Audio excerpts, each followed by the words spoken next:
Hello and welcome to this episode of DOTVPodcast presents Swashbuckler Series Episode 6. Episode 6. Yes, and with me, Ron, this evening's Dungeon Master, I have Lewis. You do? I heard he's cool. Oh, wait, that's me. Hi, everybody. Yes, hello, and if you are unfamiliar with the Swashbuckler series, that's it. It's me and Lewis. We are a one-on-one here, offshoot from our regular Defenders of the Veil shenanigans that typically happen on Mondays. So, with that said,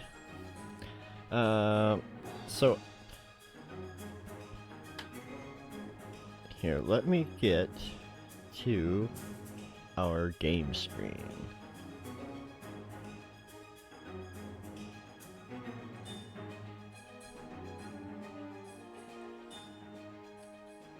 And we'll let the music just fade. Alright. So, before I go ahead and do a recap, Lewis, do you want to try to kind of get us up to speed on where we are? In a world full of water. Well, aside from the obvious. See, I'm trying to think. We had, Trexador and his loyal companion Jabber were part of the Royal Navy, and he was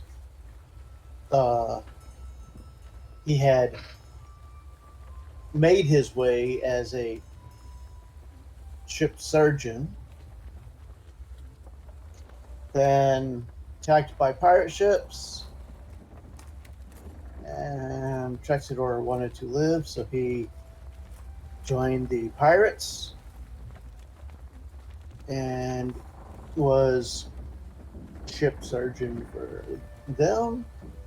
Then the captain of the ship was a royal butt.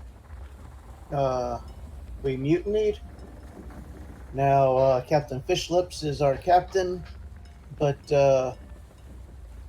one of the reasons we mutinied is a lot of our shipmates had gotten captured and taken off to jail, and he wasn't going to do anything about it. And one of the prisoners is Fishlips' son. And so we mutinied. We made our way to Sandport, and let's see here, did a few things in Sandport, and then we went on a pleasure cruise, a murder mystery pleasure cruise, if I remember correctly.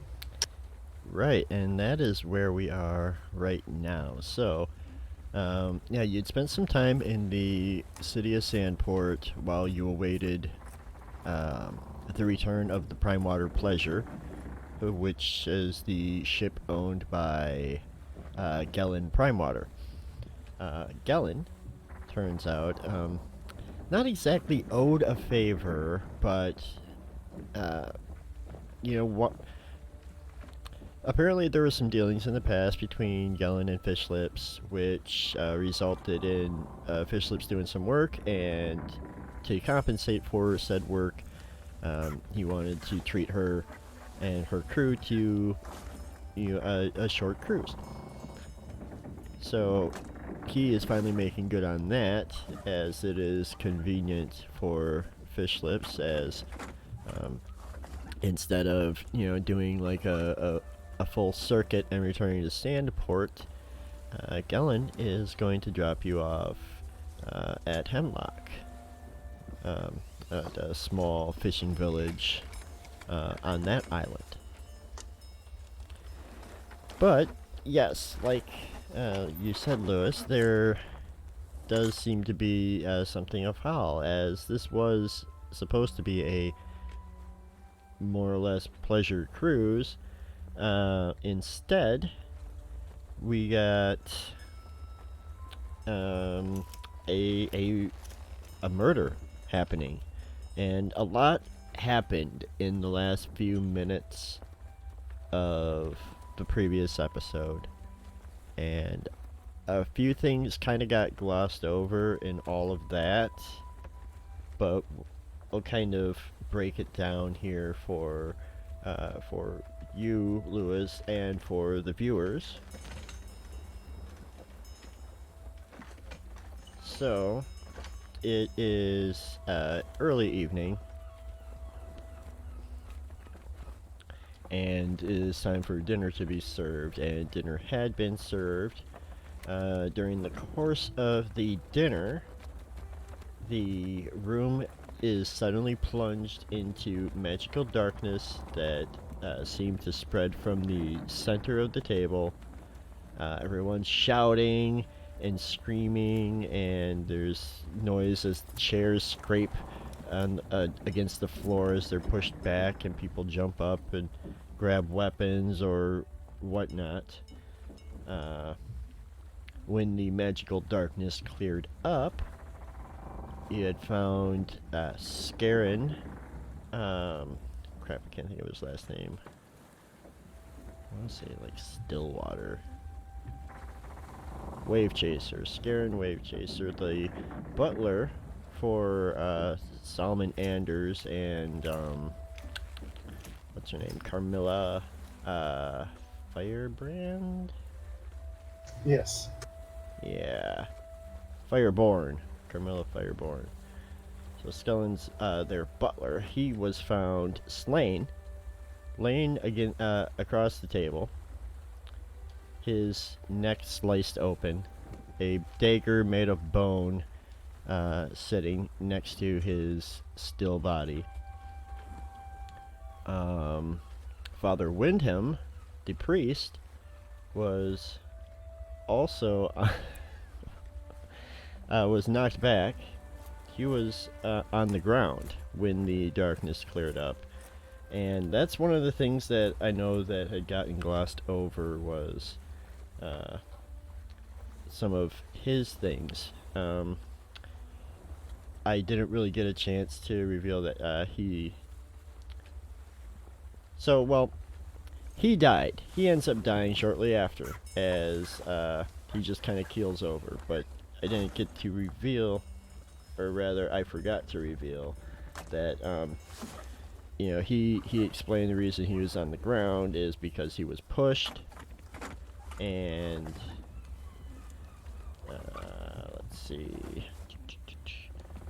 let's see, he felt a short, hard push to his right shoulder, which knocked him backwards, and caused him to fall back in his chair, and that's when all hell broke loose.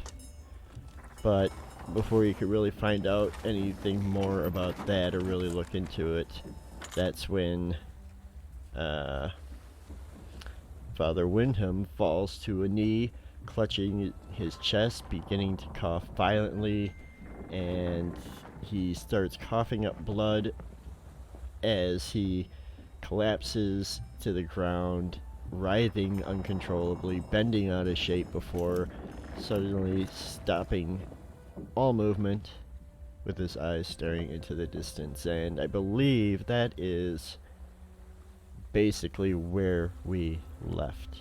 So we are just kind of coming to terms with everything happening you know, around the table. And here, why don't I take us there? Yes, because I'm very curious on the layout of everybody now that I know the Father Wyndham part. So here I can zoom in a little bit.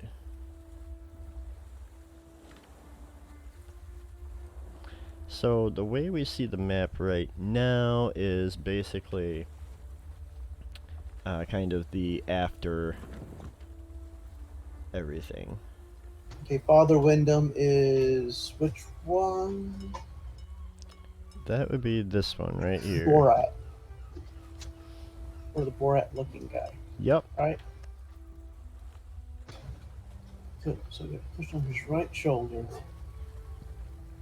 He is the one who died. So yes, Garen is the one who had his throat slit. Father Wyndham was on the ground.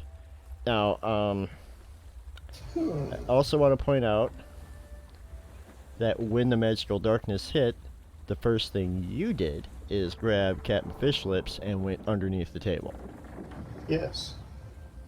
And then when the magical darkness dissipated, that's when you crawled back out. While we were under the table during the darkness, were we able to hear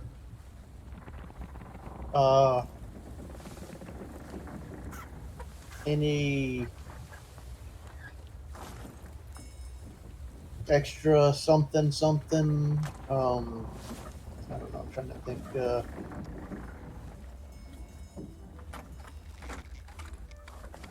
Like a chair scooting back suddenly, or anything along those lines that we could use. But I'm starting to think one thing, and So, I'm just trying to verify my thoughts. so when, in the darkness, you heard screaming, shouting, and you heard several chairs as, most of the people seated got up at that point. So, Okay, so there'd be no way of. right, you would have just heard a cacophony of chairs. Okay, so he is here. He was sitting there.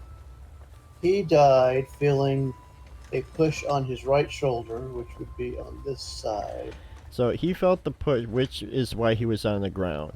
He But ended up yeah, dying like a few minutes later. yeah. But to me, Fireborn is seeming for some reason a little bit sus. And uh, That's uh, Gallon Prime Water. yeah, Prime Water. Just unless one of these guys went over the table. I'm trying to figure out. Okay. Um.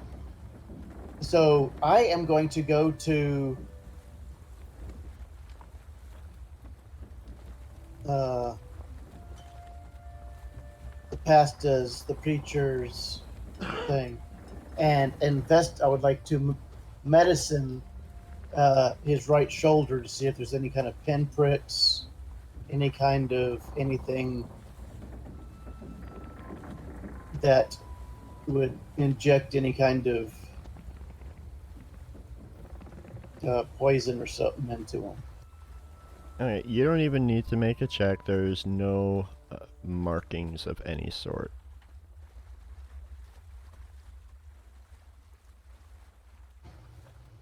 He had some kind of poison. So, let's see here.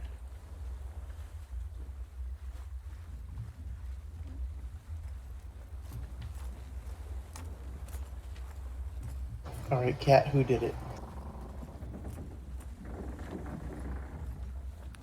So, and then you mustn't forget the darkness spell. Whoever, I mean, you would, whoever did whatever would have had to have used it. Oh, and I mean, she is a spellcaster. She's not, though. She's not, No.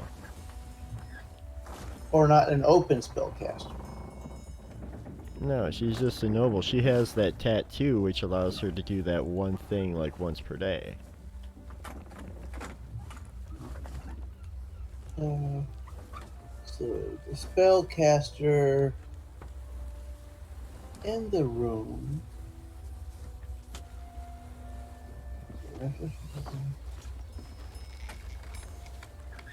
is him. Trying to remember everybody from the Sorry, which one? top hat. No, that's the Commodore. Commodore. Commodore. That's right. So you're thinking of Yes, the rich pompous boy. Mormac. Mormac Seymour.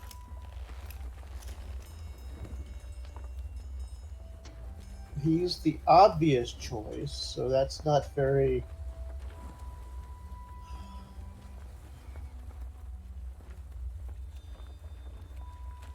Uh, to me, that's Well, too obvious for something like this. yeah, and so you've taken some time here, kind of going over this. So there's other things happening while you're trying to kind of process everything. Not a problem. Go for it. So everybody is kind of just pointing fingers. You mentioned the Commodore before. He's been glaring at you suspiciously ever since everything kind of went down. But now,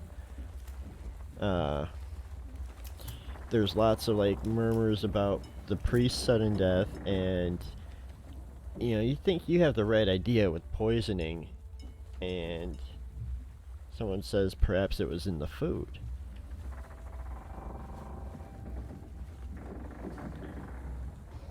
So let me see here. When the food was given out, did uh,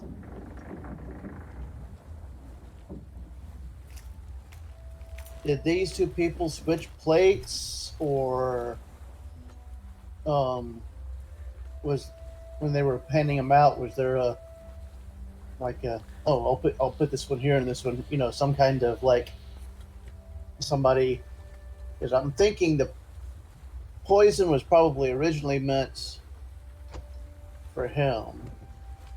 They realized that he didn't get the right plate, so he wants to attack him another way. Okay. Let's see. Let's have you do just an intelligence check, maybe, to see if you see what you remember.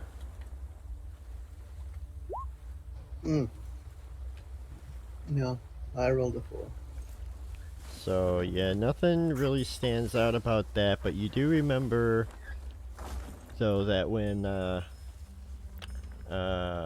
Urgob came back with the second round of the food, Mormac and Warrington both assisted him in passing out the plates. Oh yeah.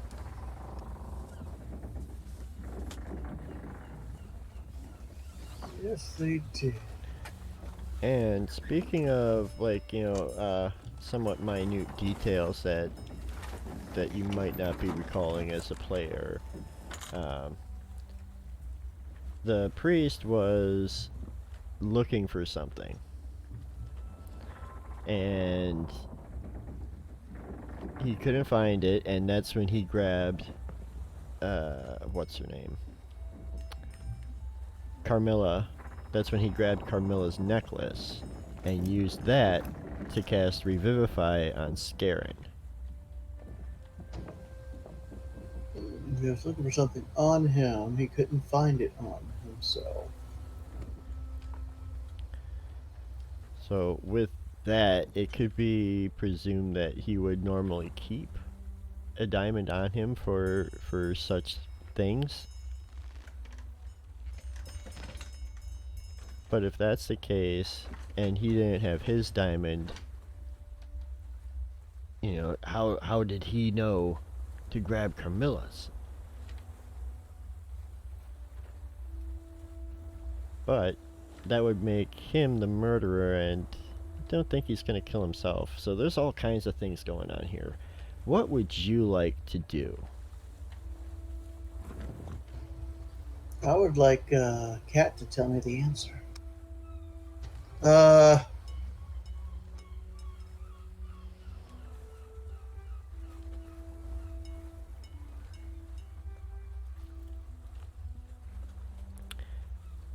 And Mormac isn't the only spellcaster on the ship.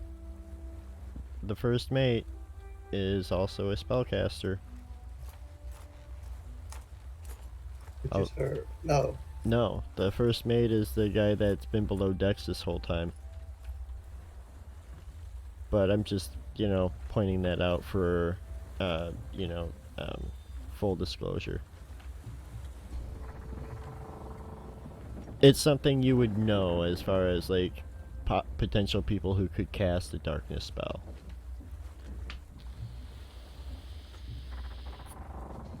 Okay. Shoot. Give me 1 sec.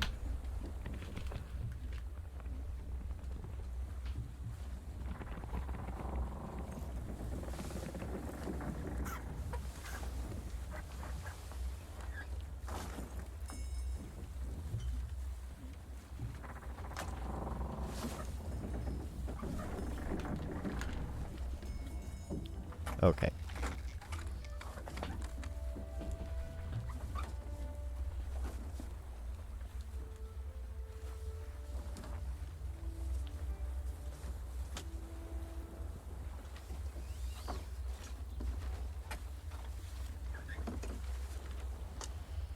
And don't forget too, there is, the murder weapon that's still on the table.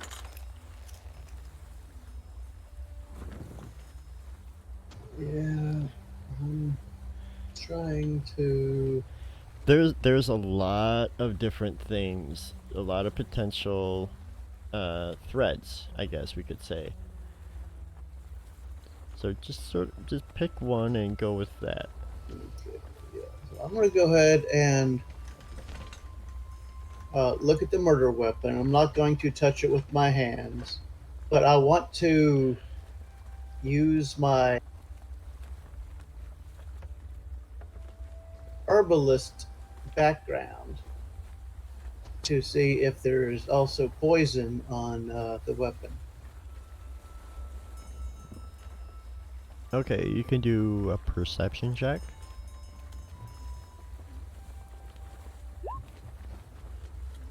14 or 20 if I have advantage because of my because of uh, medicine or herbalist. Sure, we can give you the advantage on that for that. No trace of poison. But you do see that there is a name carved onto the dagger. Ooh. And And the name is? the name is Ricky One Eye.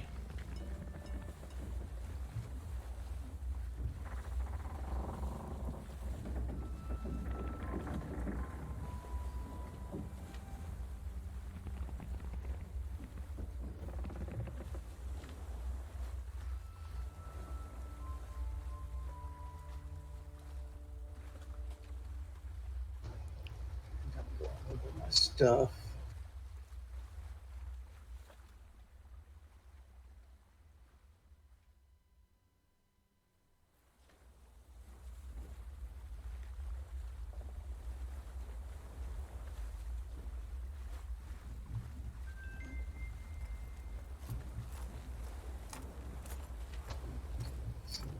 Not me.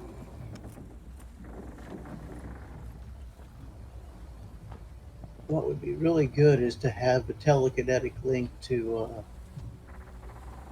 Jabber.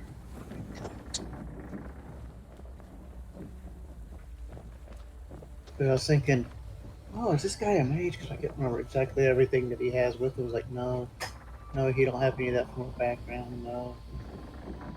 Uh,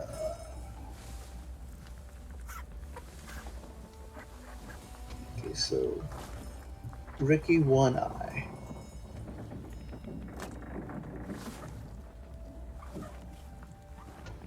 I I say Ricky One Eye, huh? And I look around, trying to see if the name strikes anybody's fancy, if it seems to resonate with anybody.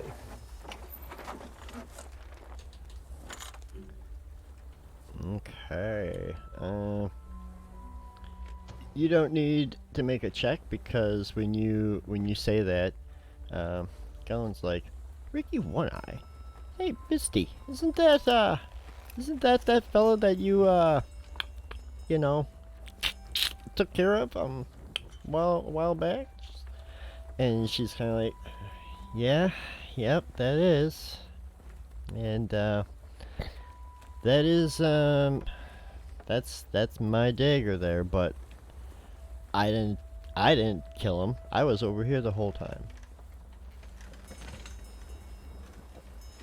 So she's Misty.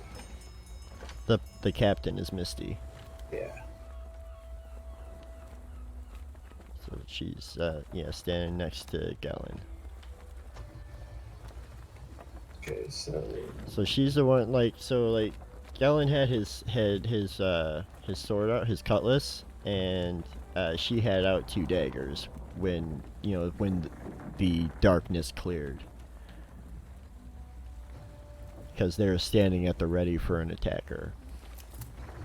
so when they were going around, she was in here when these two went and did their walk arounds to put the plates out, right? Let me double check. I know. Um, no, she came in after the food had already been handed out. Okay. Where do you keep One Eye's dagger normally?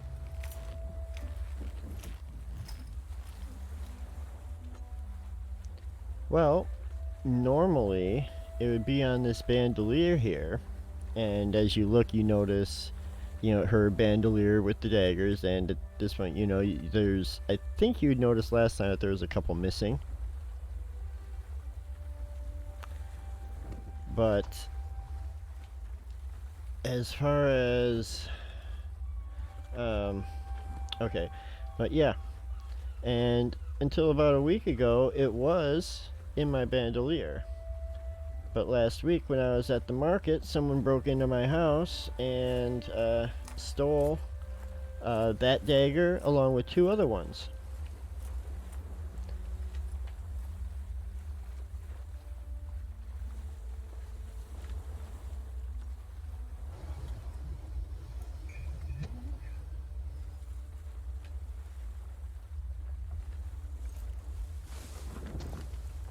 It would really be nice to be a mage, right?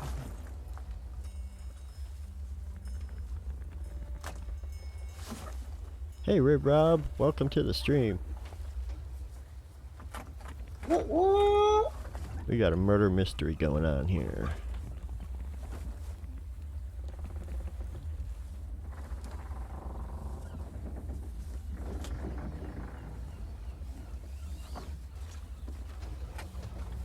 Well, you put the X on Father Wyndham. You could have put the X on the butler. No, because he was revivified. Oh, that's right. That's right. We did save him.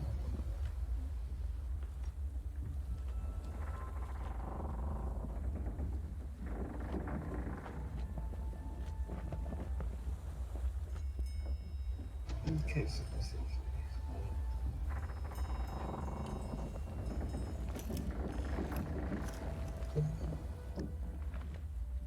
saved him.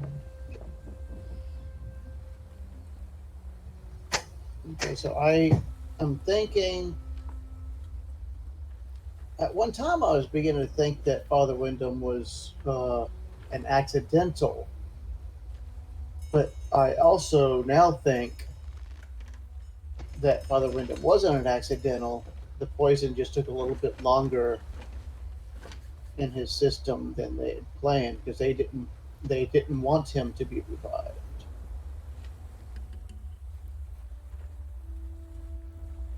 So that was a plan.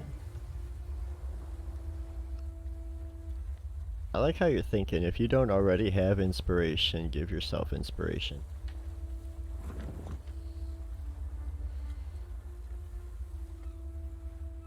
I do have inspiration. Dang it.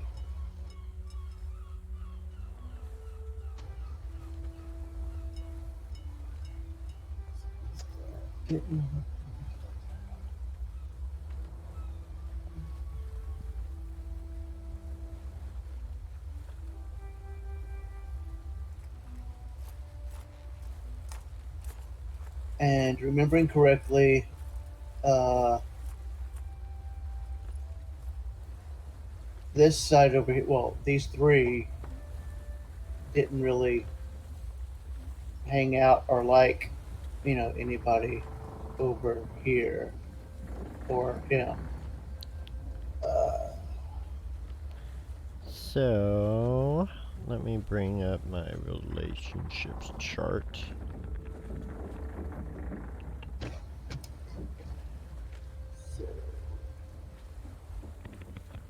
Alright, so Mormac, I mean, did not care for Carmilla. The Commodore, Wardell, when you mentioned Anders before during earlier introductions, he spit on the ground. So you know he doesn't like him. He's 2 seats away from him. Or no, he's the seat. He's next right next seat. to him. Yeah. So there's already that. And yeah, you know, like Carmilla and Anders are betrothed. And I mean, the only thing, with them is Scarron is their butler. So if, maybe one of those two is trying to get to Anders or Carmilla through the butler, possibly. I think the butler knows something on somebody and they're trying to take him out. Okay, the plates. Oops, I tried to ping on Discord. So, plate, plate, plates. The Commodore's plate. Those 3 plates. Are any of them pushed to the side a little bit more than the others? Or like they may have, if somebody were to go up, lean in to stab somebody, is the plates ajar at all? The only plates that are like really skewed would be Scarron's and Morton's, as Morton was sitting directly across from him, and like Scarron's body kind of ended up across the table.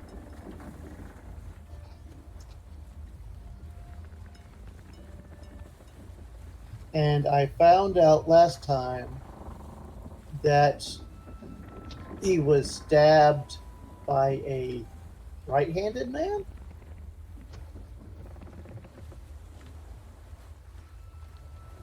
Is that what I figured out? Yeah, you figured something with that, and honestly, the handedness of the person doesn't really matter.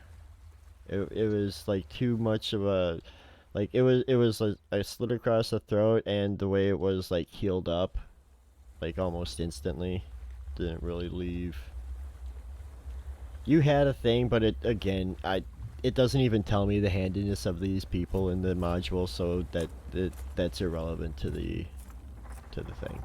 Okay, it's not irrelevant. They just forgot to put it in there. These evil people. Uh,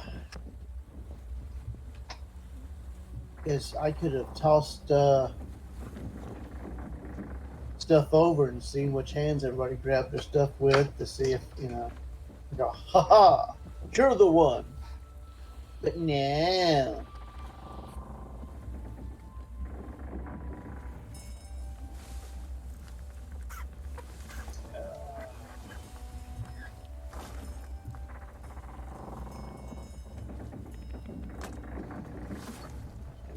Stop him from healing. They're killing him. For what reason?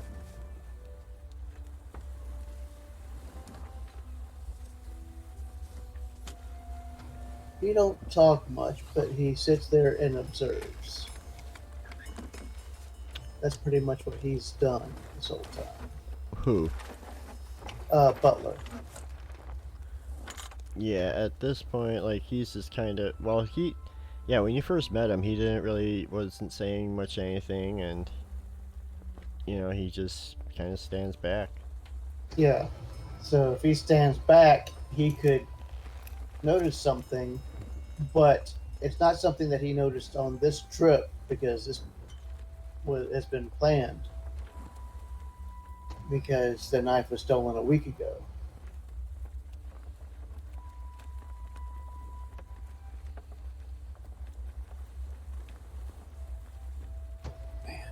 It so seems like the pompous ass is the one or one of them, but that's just too obvious.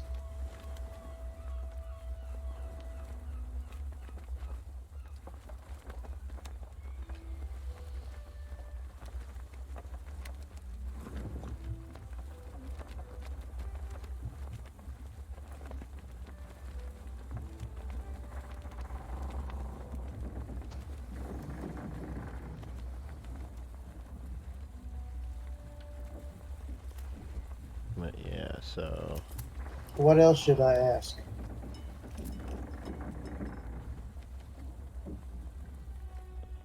well, going off of the positioning at the table, it makes Wyndham, Mormack, or Warrington prime suspects for the original murder of Scarron.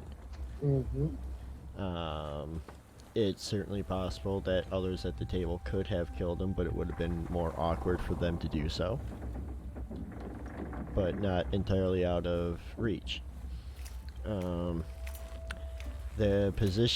People's positions at the table make Karen and Carmilla suspects for poisoning Father Wyndham, as they're both sitting next to him. And of course the whole plate passing out thing, but that doesn't have to do with seating.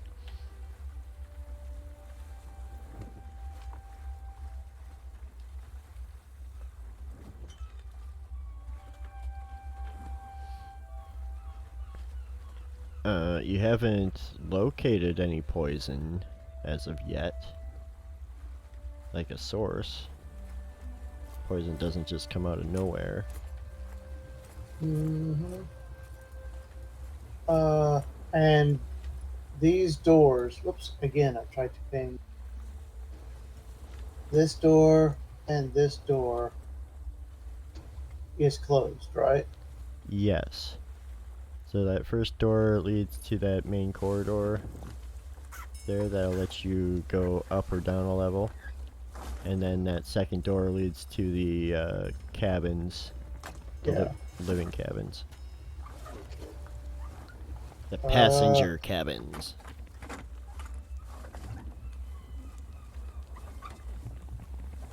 I whistle really loud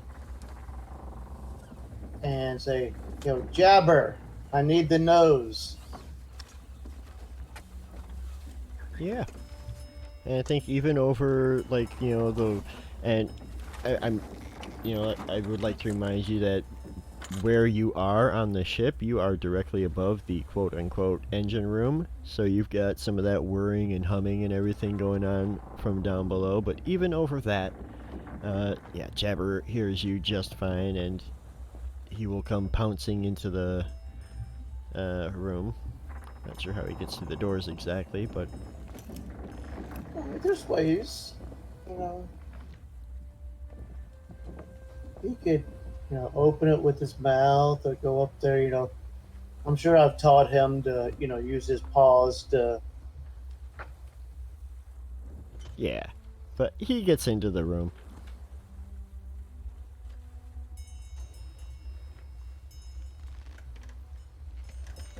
Jabber. There's been some poisoning going on, and I need to locate it. Can you use your awesome smell to locate it for me, please? So when Jabber runs in there, I kind of see him as sort of just with like the tongue out, and it's like kind of like Yep.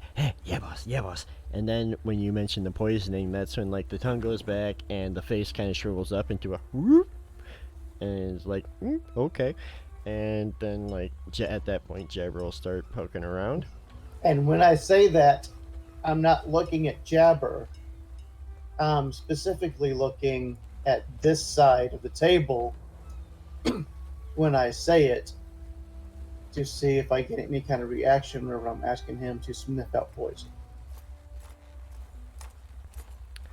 Um, you could make a perception check.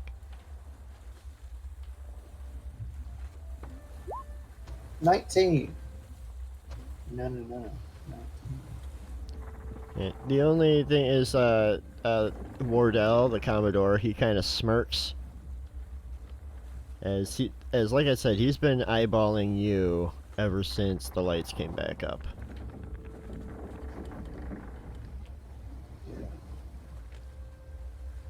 Um, uh, But Jabber will first go over to the victim.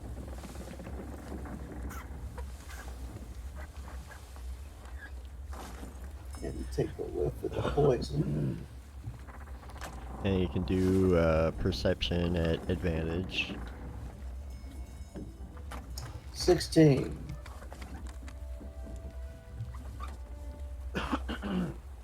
Excuse me. Yeah, and with the 16, he immediately makes a beeline under the table and points the sniffer straight up. No, so the poison is actually okay. So I go back down, look up. Where's the poison position? Okay, you do see an empty vial glued to the underside of the table. It's almost in the exact center, but it's like slightly closer to like where Scarin was sitting.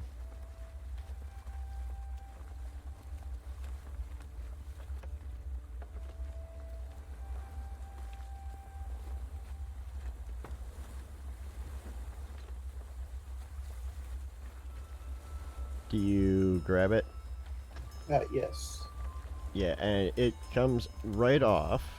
The glue had not properly hardened yet, so like it just comes right off, and there's a residue of clear liquid in there.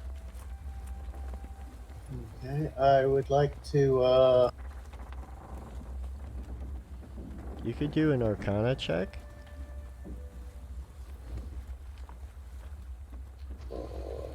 Huh. Can I use my herbalist kit type knowledge, or I'll just make it Yeah. my Arcana 0. Ooh, 16. Yeah. So you and a couple of other people standing around recognize this to be a poison called Silent Death. It is a very dangerous poison, which takes effect 30 minutes after consuming it.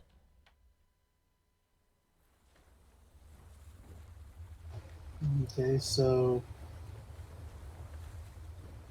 the attack happened a little premature. They miscalculated slightly.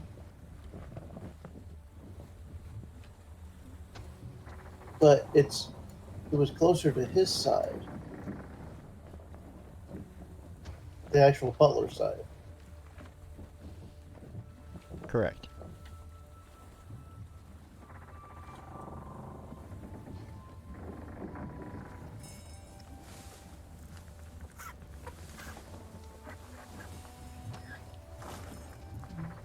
Now I'm thinking Scarin poisoned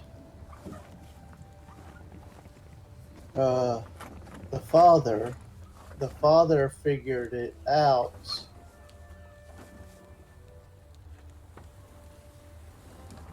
He,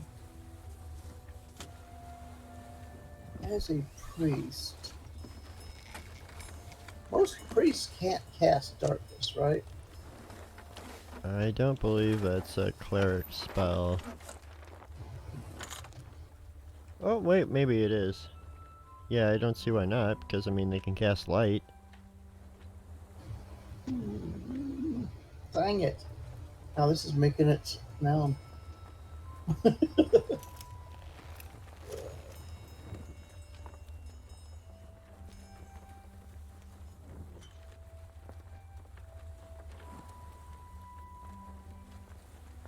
Um,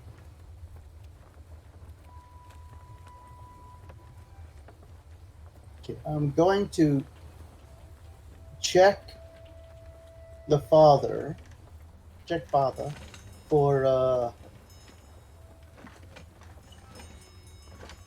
magical ring. Alright, so I just checked. Darkness can only be cast by sorcerer, warlock, or wizard.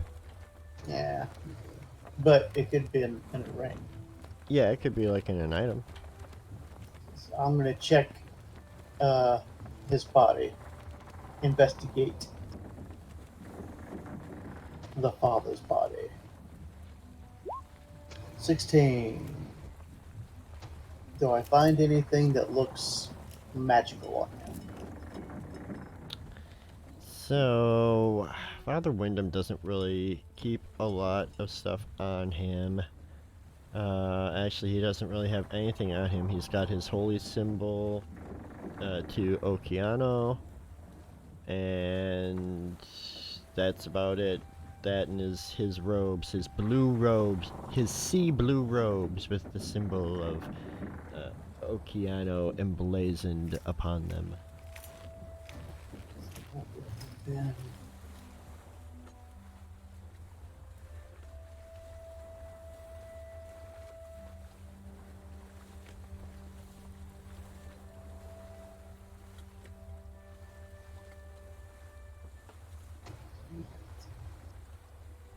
Now more questions and answers.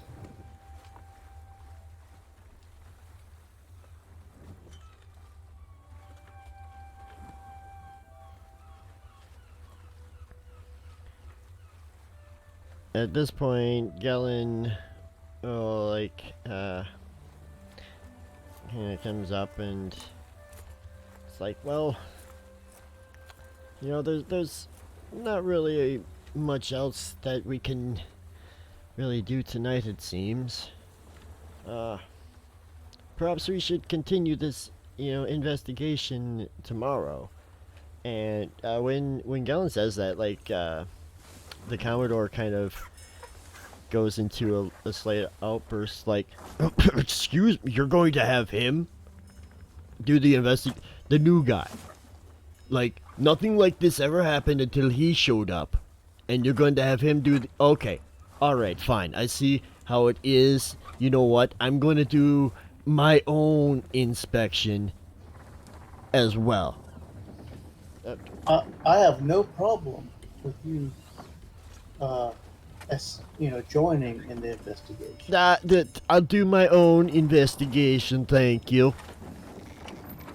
I don't remember if that was his voice, but that's it now.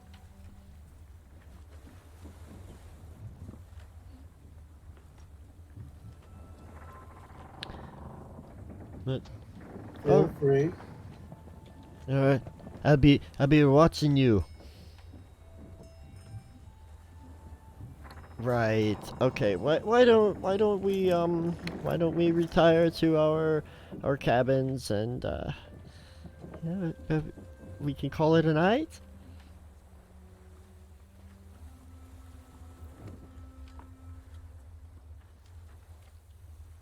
What do you think? Unless you have more questioning, interrogating you want to do beforehand. I'm trying to.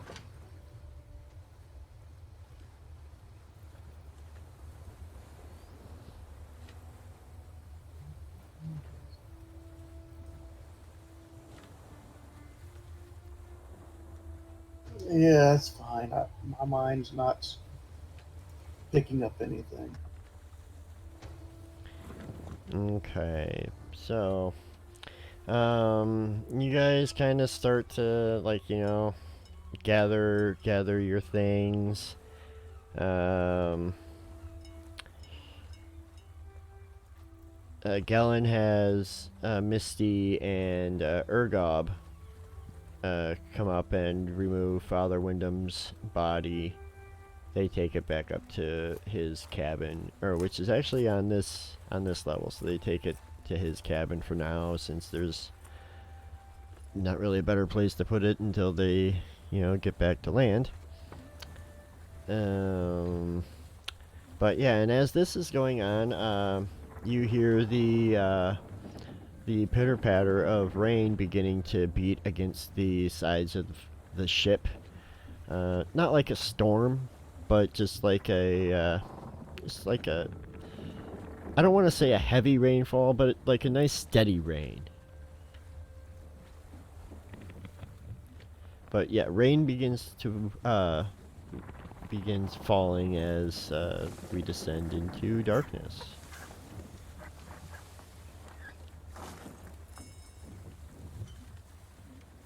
I know I'm missing a lot of stuff. My mind is just not working right now.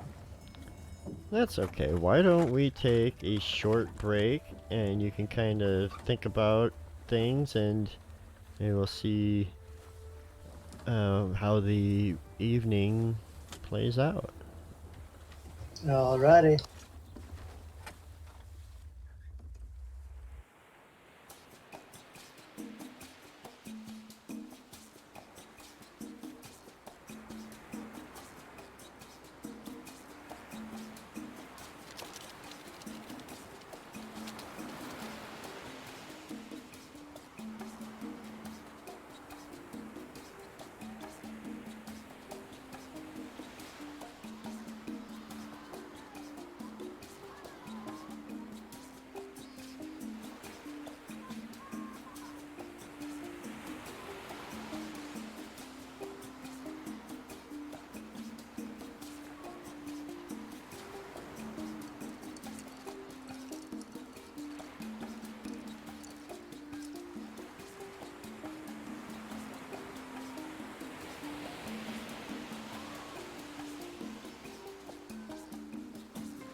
And we are back.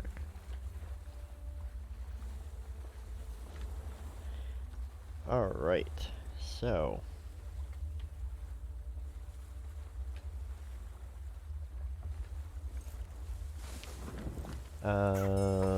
It is night. Um, Galen has suggested that, you withhold any further investigation until morning. But that means, you're getting ready to go to bed, go to sleep with a murderer on the loose.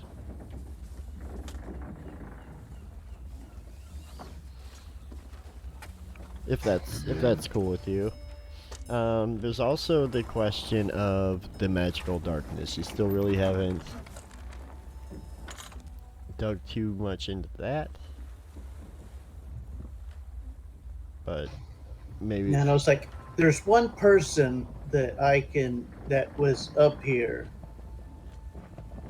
that I think could cause it, but that just seems way too obvious. And I could just be overthinking it.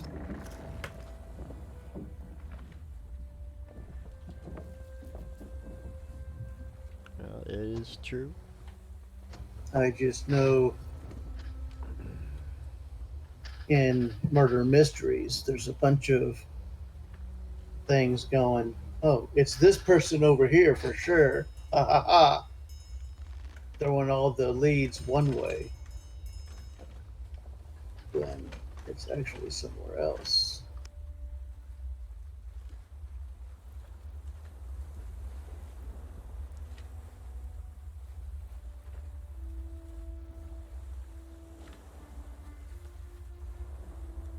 Hold on, that's not Jabber's room either. I don't know why Jabber's in there. This? Yeah. No, this you guys have rooms below on the bottom one. Oh, okay. Yeah, so I'm not sure why he was in that one then. Yeah, there's our room. Yeah, you guys are down here. But he would have heard you from down there and would have came up.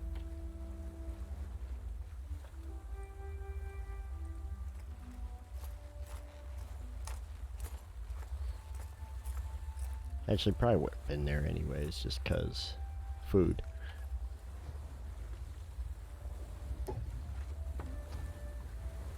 He would have wanted to be around.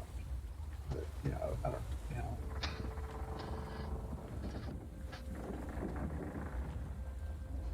know. Okay. So what would you like to do then?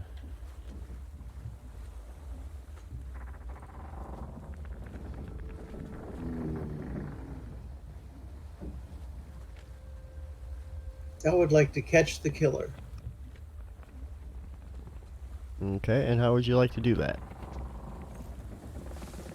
Have him tell me who it is so I can just say, all right, I got you. Don't think that's how it's going to happen. No, it's never that easy.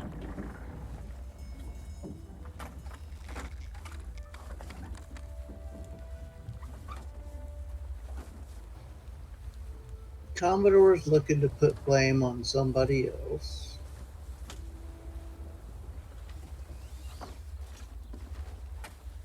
See, he looked at me as an outsider. Fish Lips had never been on the cruise either. But not blaming her at all. It's more towards you think, because of your proximity to Scarin during dinner. Yeah. Makes sense.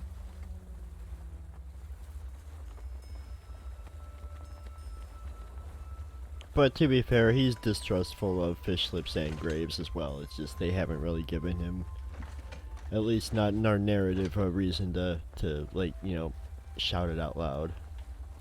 Yeah.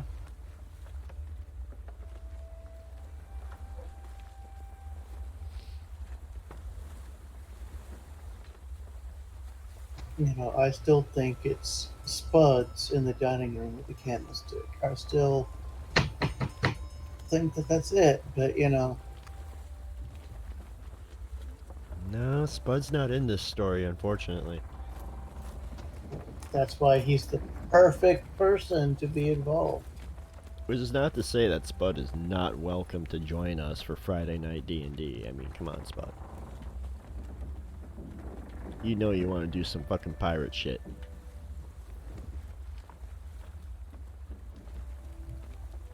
Just give him more reason to be abused by Cat. I mean, he practically plays a pirate in Star Wars.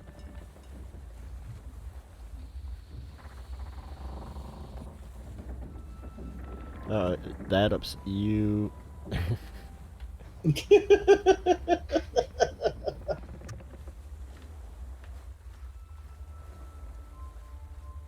Yeah, that's right. Let's get the facts straight. Give Cat the If credit I for could get that. the facts straight, I'd be able to figure this out.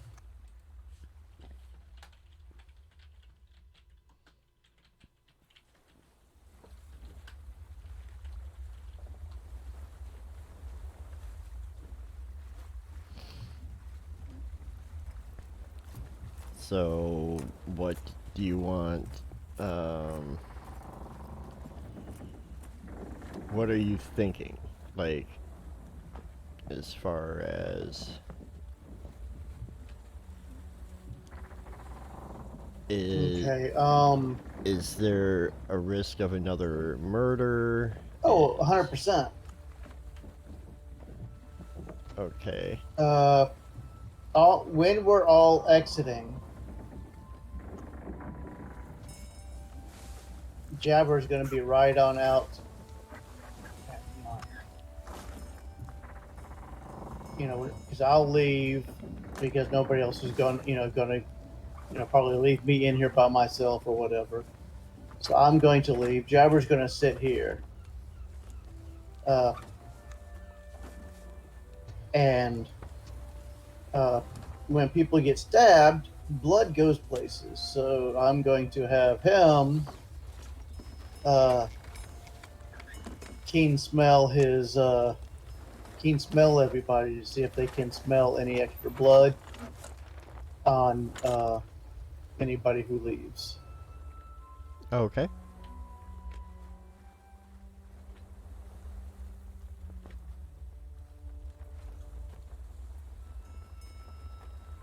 La la la, going where I need to go.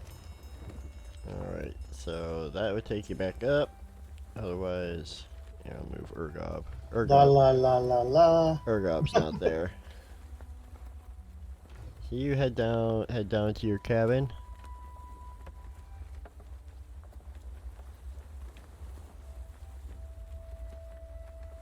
Yes? Start heading down. Yes, I'm slowly going down. When everybody else is coming out. Okay. But I'm going to, like I said, have Jabber do the smell whenever they go through the doors. Okay. And Jabber will sniff everyone. It's a little weird, but he does it. And he does not detect anything like out of the ordinary. Cause yeah, so the only blood would have really just been like on Scarin, and that would have been his own. Uh, on Yeah, on Father Wyndham, who is dead, and the reason he's got blood on him is because he touched Scarin. well, and he was already taken to his own quarters before. Yeah, that's true.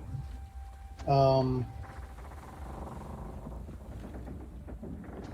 and because I figured, somebody stabbed or slit somebody's throat, there's a chance that some blood could have spurted out. So I figured, hey, let's try this. So he don't notice anything, and he comes on down and joins me. Yes.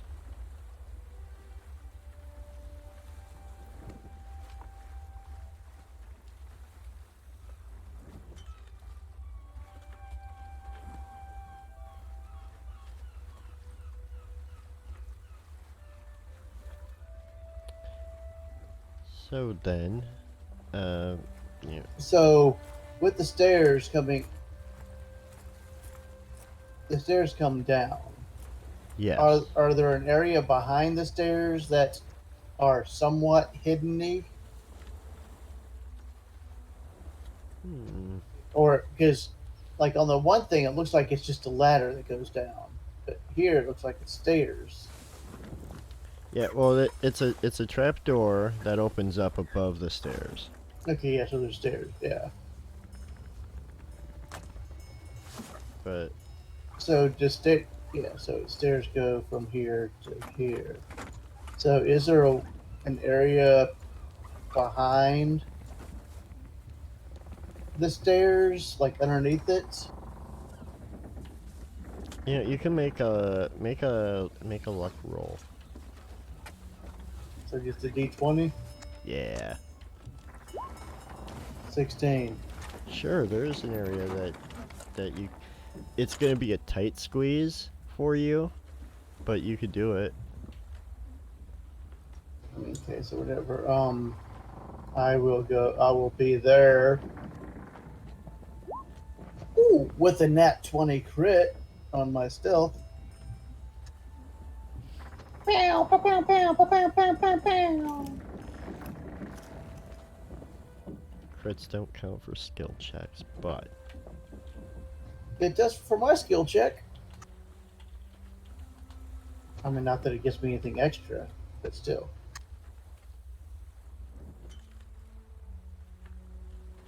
we'll just do that anyways. All right, you are well hidden. What are you having Jabber do?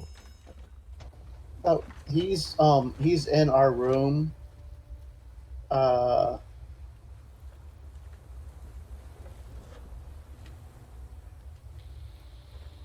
you know, making noise in there, like everybody's getting ready for bed and all this other stuff. Okay, and then what is your plan then, exactly? Yeah, I'm gonna wait a few hours because um, I want to make sure that nobody comes in trying to, you know, plant anything on me or fish lips or anything and who's in again trying to ping on the wrong who's in this cabin. So that cabin is still open. Okay. So these are just the 4 cabins that Gellen had allocated for Fish Lips and her guests, her crew. So is Morton with us? Graves Oh, Morton is Graves. yeah, Graves is with you guys. Yeah. Okay. I didn't recognize. I was like going Morton, not. Okay. Yeah. Graves. Never mind. So he's not. Just, No, the other guy, the one you're thinking is more Mac. yeah.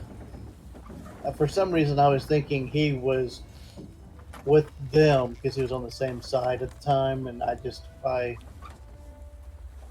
No, that's just how you're sitting. I know. I remember now.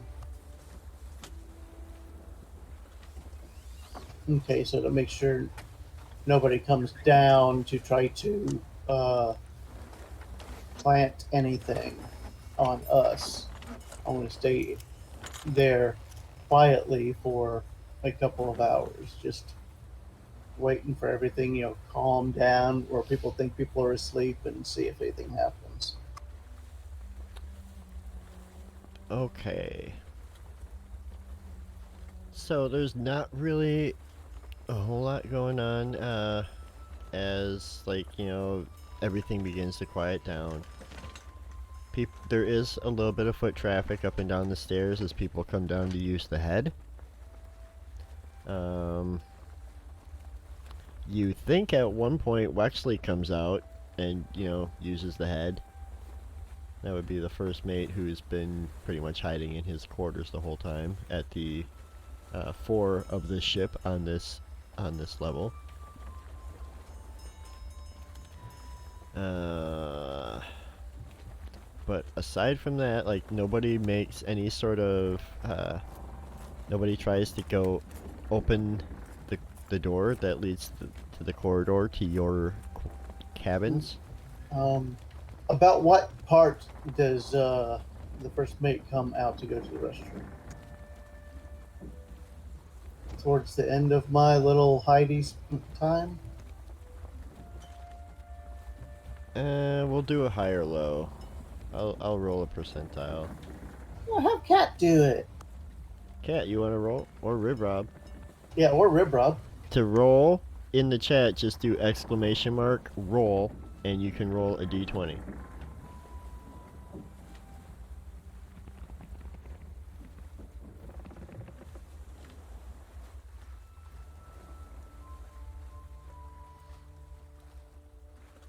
Oh, Nat shit. 20. Nat 20.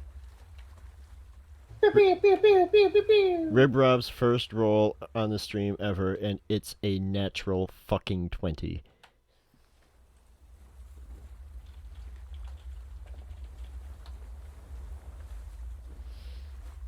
Alright, high-low, we are going...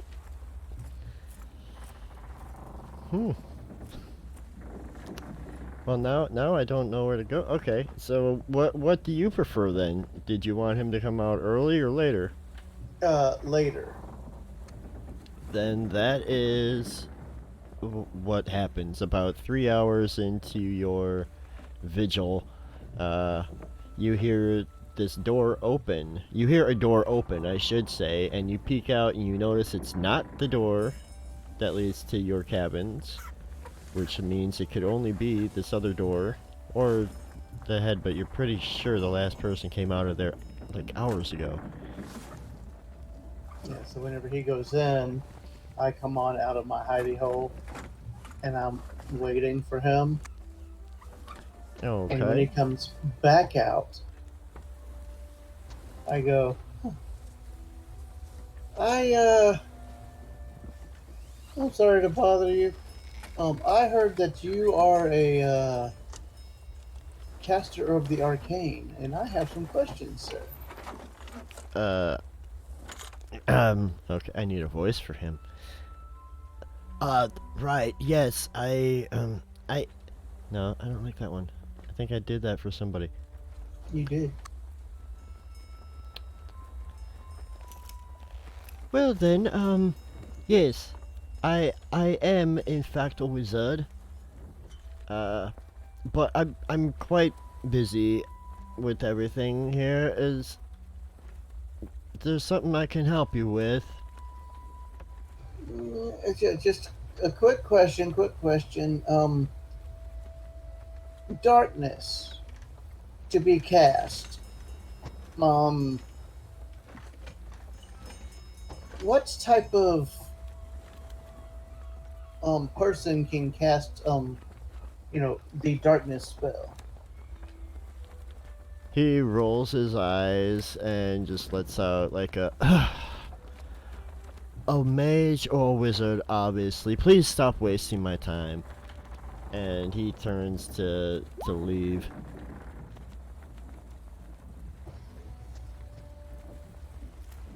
What are you doing? Taking something out of a pocket. He was too much of an asshole if I wanted to ask him questions about the darkness.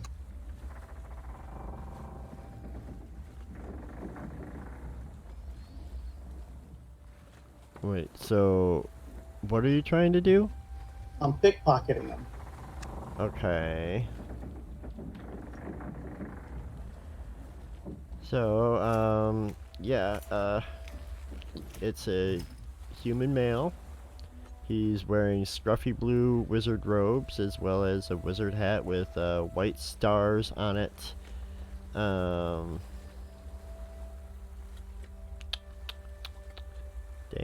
Dang. Oh, wait. Yeah. Okay. Let's see, what did you get there? And 19. A 19. Alright, I'm gonna have to make a opposed roll for him. Which is the average age of a soldier in Saigon. 19. No. 19.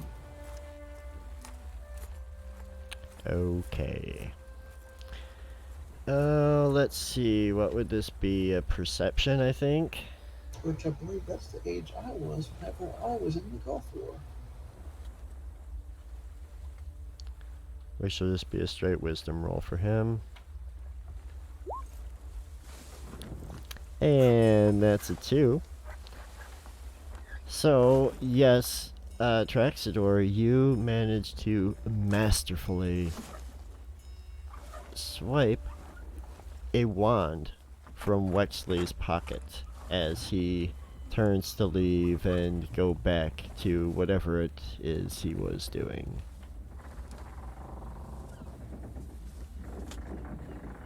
Alrighty. Then I'm going to go back to my room.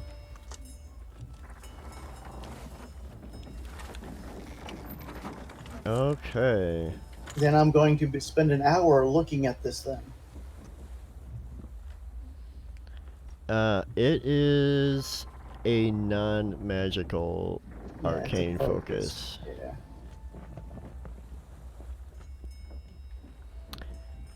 But while you are examining this wand, you hear a scream from above. I run on up, me and Jabber. Alright. I think we need to... let's see if we can find something a little more suspenseful.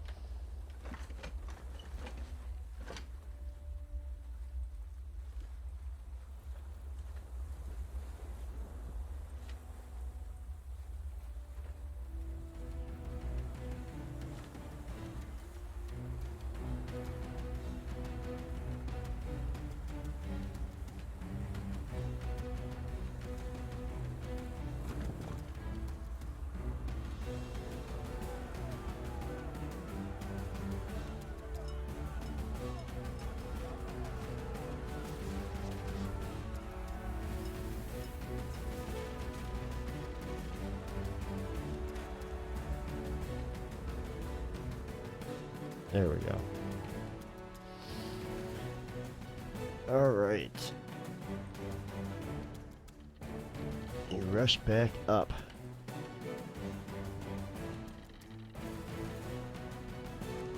And this is as far as we have to rush up. Let me set the scene here.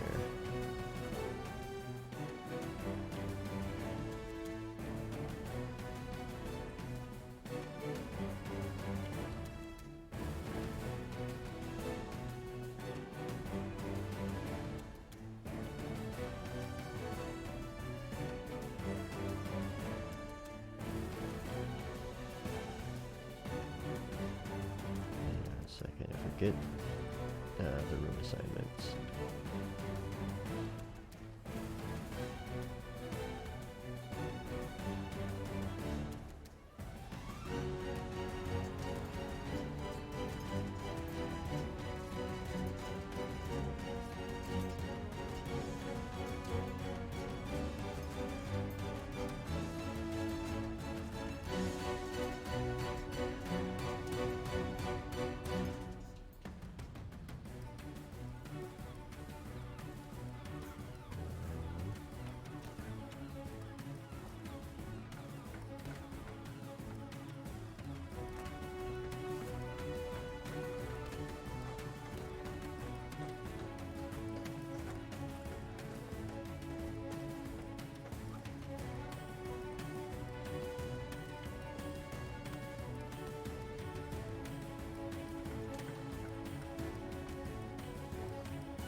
All right.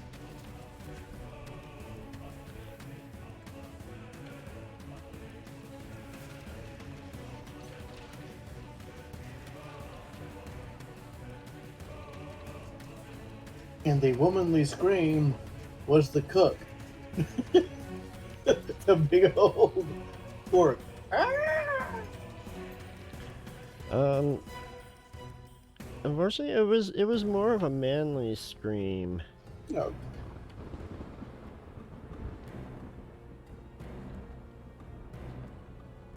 So let's see. Here is the scene you find yourself stumbling upon. Um.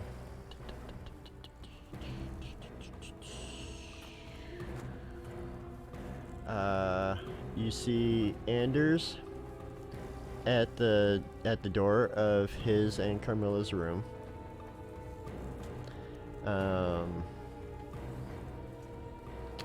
He's there. He's the one that had screamed. Inside his room, you can see Carmilla's body laying in bed with a dagger stuck in her eye.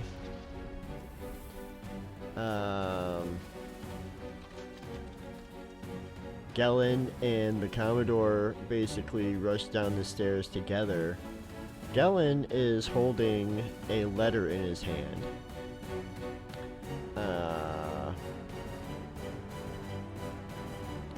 And then, Scarin, comes out of his room, and Mormac comes out.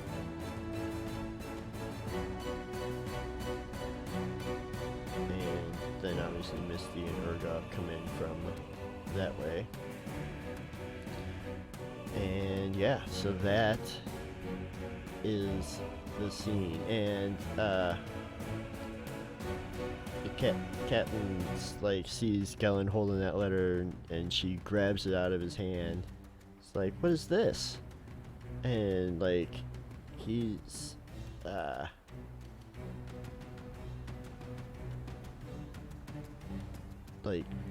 just completely zoned out by it, and by everything. Okay, I go straight to Camilla,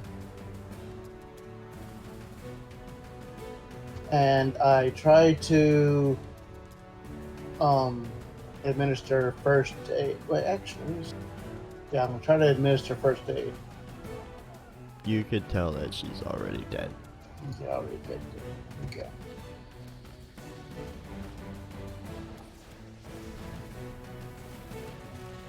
What the heck is this here, Gellin?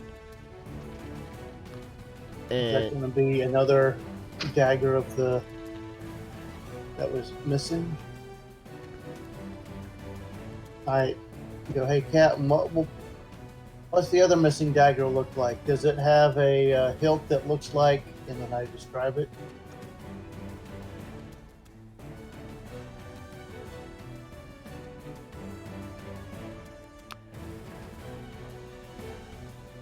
Yes, so the dagger.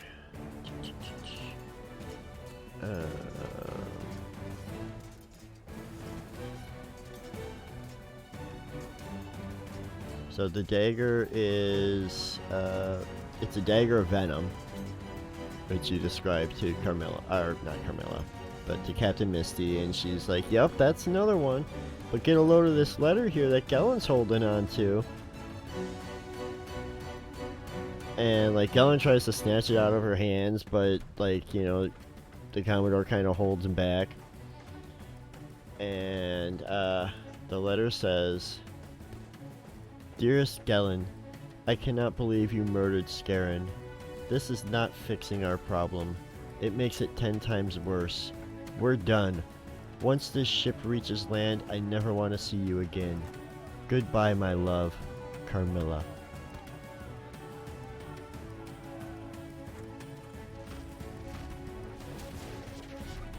Okay, so it's supposed to be a love letter to the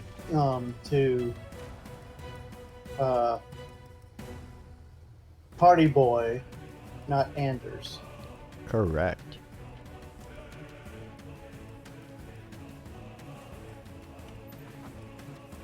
And Anders is kind of like, what the shit?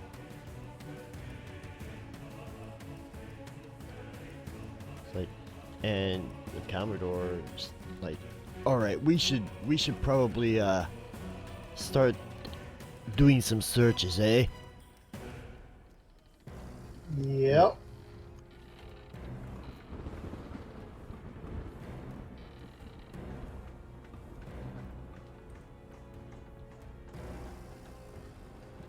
Okay. So you can search. Let's see.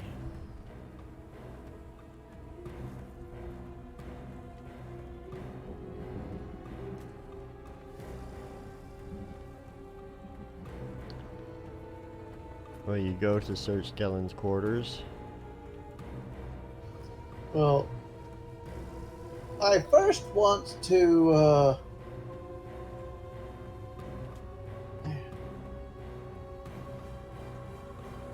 Or is this too perfect?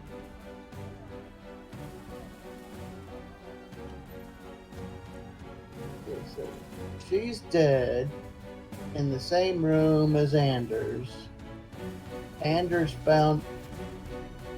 Okay. Right.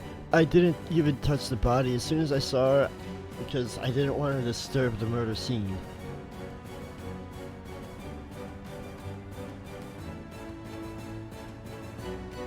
Were you in the room when she was stabbed? I was sleeping next to her.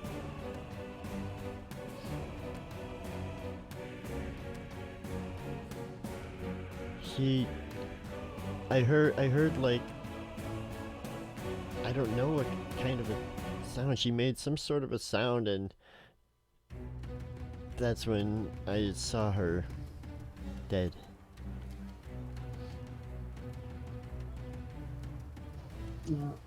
You are in love with Camilla, finding out that the party boy and her had an affair. I'm only finding this out now.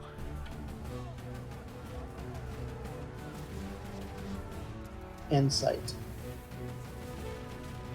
It sucks, but insight.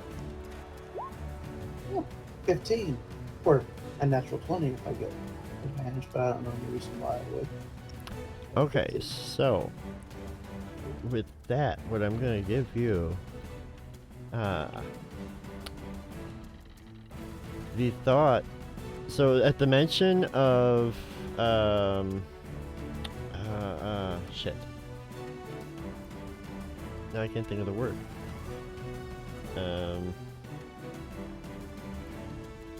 Infidelity, essentially. What was the word you used? Tryst. I don't know. He was having an affair. Okay. Yeah. At that mention, the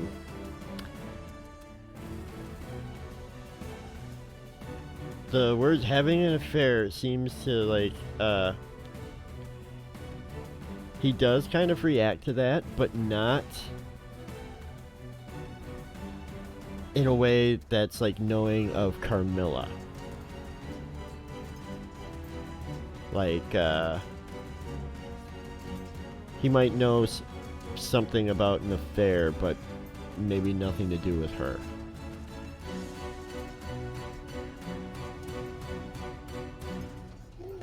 Or more specifically, not one that she was involved in, yeah. I should say. So he's having an affair with somebody. Or maybe he's also having an affair with Party Boy. And now that you're in the room and you're kind of checking out the murder scene, from this angle, with the way the dagger is lodged in Carmilla's eye, the only way that it could be sitting at this angle is if it was thrown from the window. Oh, really? But the window is closed, but the latch that would keep it shut is unlocked. And as you're like looking over at it, Anders looks over and he's like, "That wasn't like that. That was latched when we went to bed."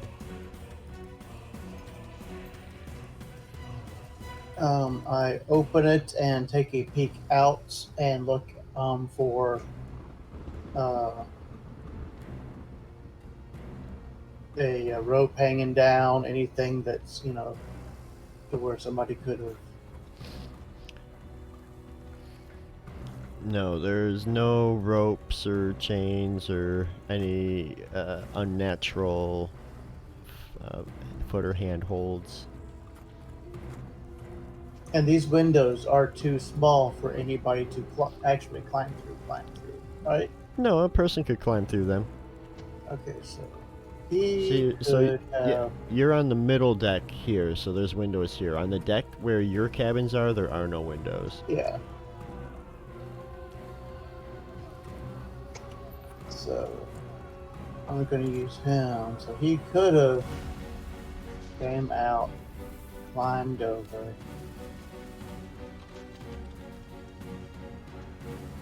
And then open it up, thrown it. Right back in. Or they could have climbed down. How far is it from the upper deck to this window? Not too far, I would imagine. Probably like 10 feet or so. It would have been easier to go down there. And if we look at the upper... Yes, that right there, that window is what's his face? Gellen's room. That's Gellen's quarters. Gellen's cabin. Yeah, but this window would be over the other window, not over her window. Right, there is no window that goes over her window. Yeah. I look at the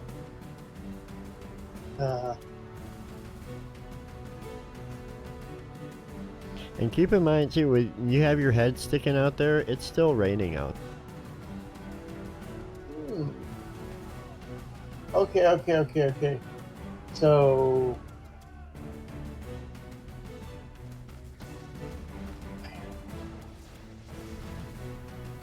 but so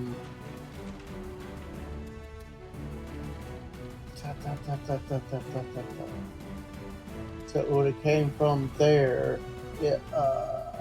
Is this a table or a seat? That's a stool. Stool. I move the stool over to about where I'm at. Stand on the stool. I'm going to search for a secret latch, a secret compartment up above.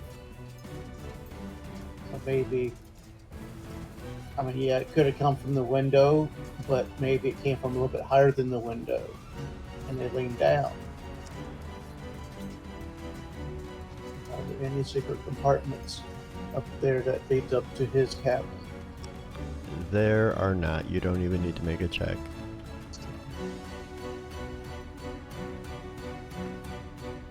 So it would have been slick trying to do it. So really, they would need a rope.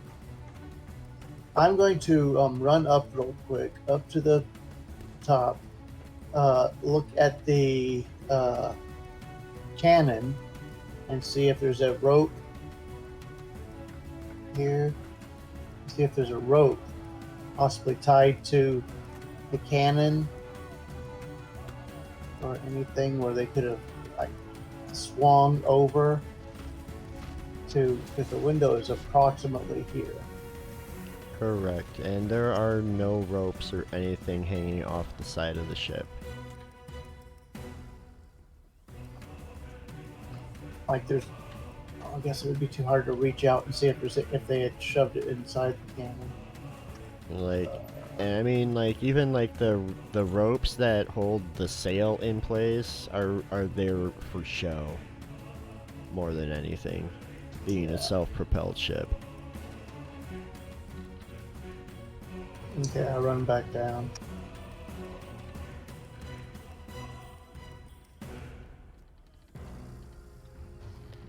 Okay, no ropes.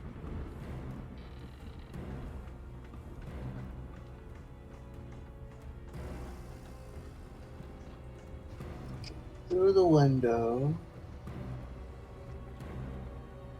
Uh.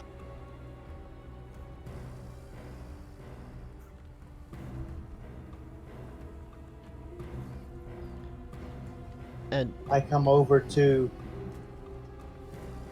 the butler, and I'm like asking, how are you feeling? And I'm actually going to see if he looks a little wet.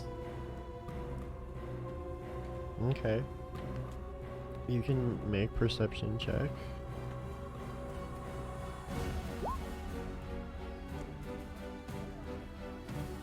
I got a 14. See, all these natural 20s if they were just on the other side. Yeah, I mean, his face and hair look a little damp. He could easily just still be like super nervous from, the attempt on his life earlier. His clothes are completely dry. But yeah.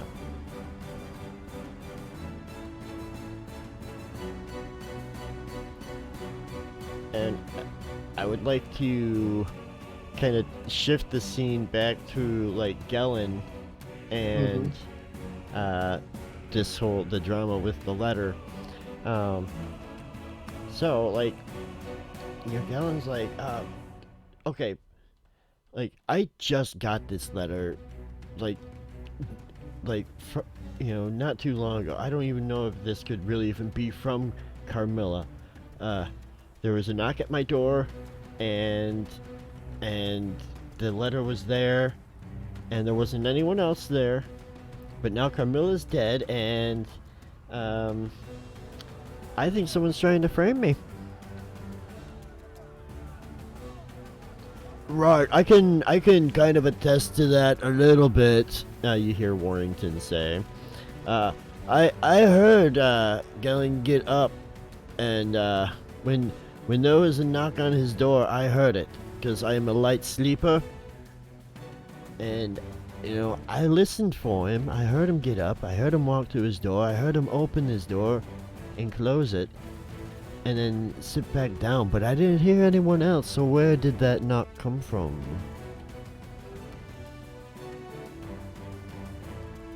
Okay, so where is Warrington's cabin? Warrington's cabin is on the main deck across from Gellin's. Okay.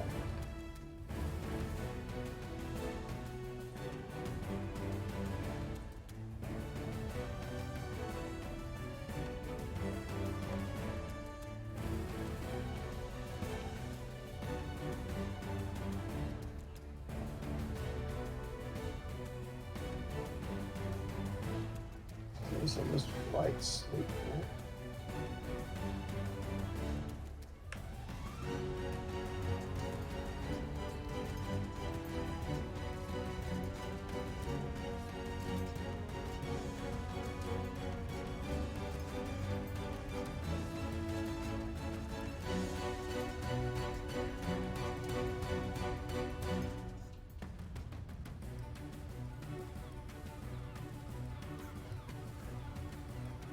Yeah, let's see. Would have been from me.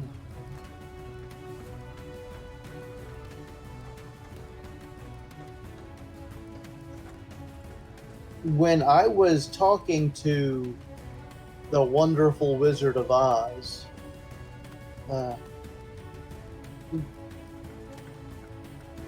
he didn't look wet or anything, did he?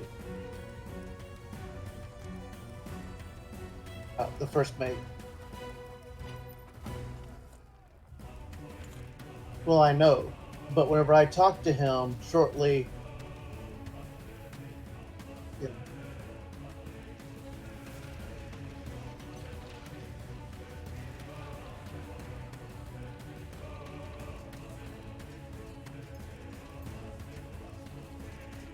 yeah.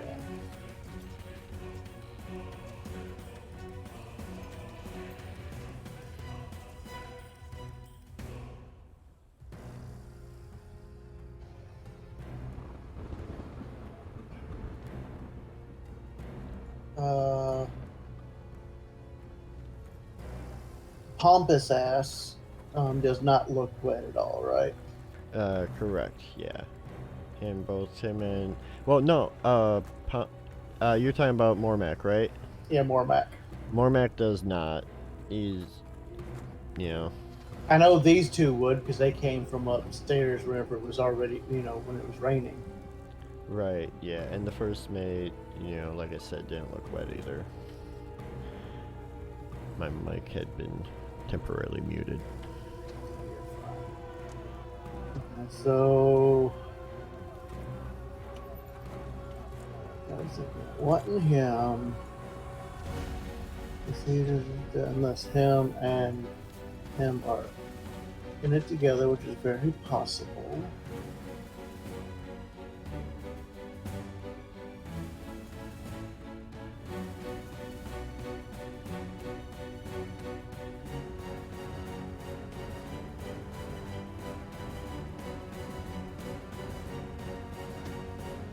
Can you put it on the main deck for a second?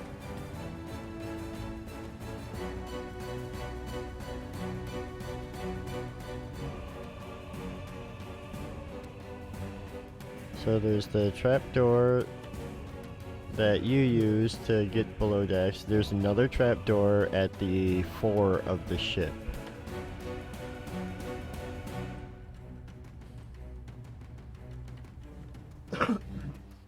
Excuse me. So if someone were to have come here, they could have stealthily went there, came back out the doors over here. Now, are you actually coming up here to investigate? Yeah, while I'm up here, might as well.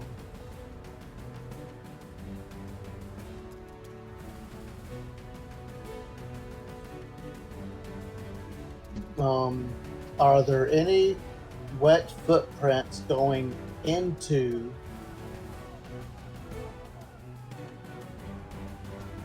here before I even step foot in there? Because I know they walked out.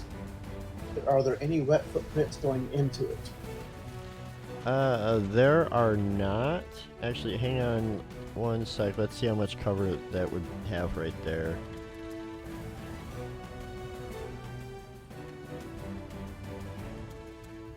Zero cover, so that would all be wet, so you wouldn't see footprints.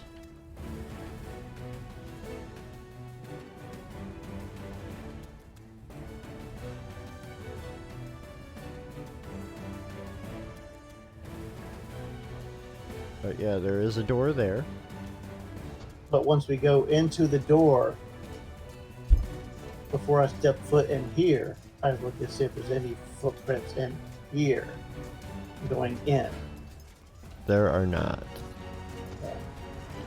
But the window at the end of the corridor there is open, and rain is coming in. Okay, so the person could have come in through here. So I guess you could say there are wet footprints coming from both rooms heading towards this door here. That would have been them as they stepped, because the water coming in probably would have made the floor wet out to a certain point. So they might have stepped in it as they were running out. Okay, so came in here, dropped it off here, or came in here, dropped off the message, went back out.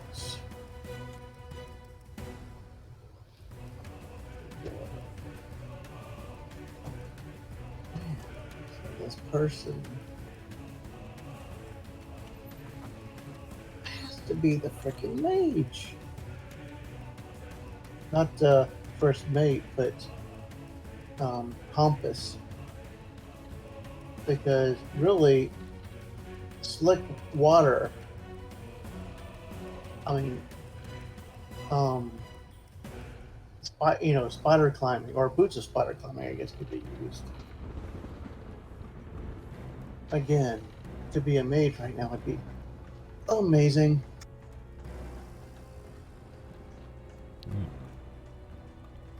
Yeah, that's very true. That's something that could work.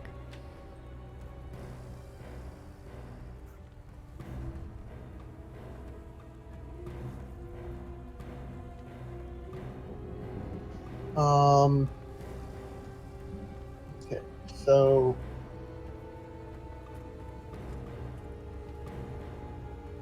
the captain does not want to be working for Party Boy.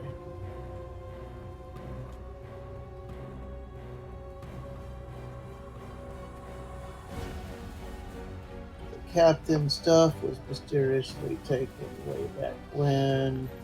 About a week ago. 3 daggers have been taken, and 2 of them have now shown up. But really taken.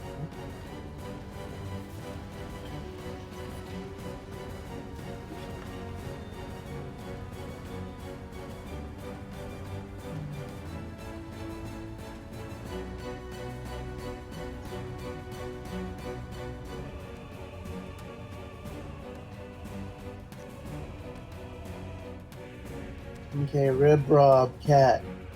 What do you think? Sound like the captain might want to get the ship to herself and wanting to take out Party Boy? Alright, have a good one, Rib Rob.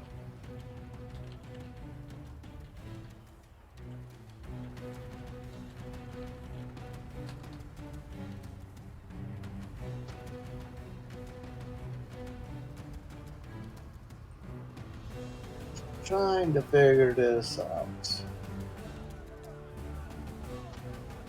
Yeah, to me, it's too obvious for the pompous ass to be the one involved, or with the mage, with the all that stuff. So I don't know.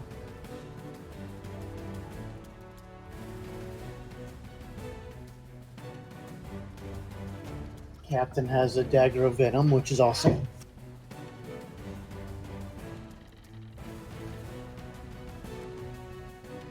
It might be taken in for evidence and forgetting to give to police.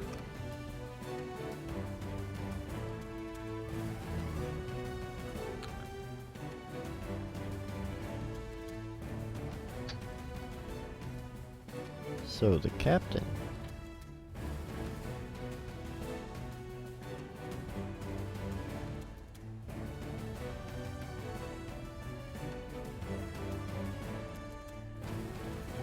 And Cat makes the point. What if it is the too obvious choice, though? I know. But he's also dry. But of course, again, he could have prestidigitated himself dry. Mages suck. Wish I was a mage.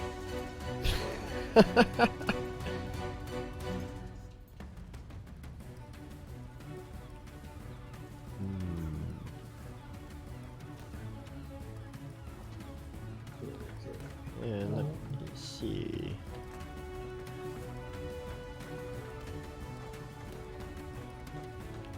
Trying to see if there's any other clues that you would dig up just from what Does anybody else come up done. with me whenever I'm looking up in here? Up in the top area? I think everybody would come. I think this has turned into the movie Clue, and everybody's just running from one place to the other, and then there's another guy in the background going 1 + 1 + 2 + 1. Sorry, that might be too old for some of our viewers.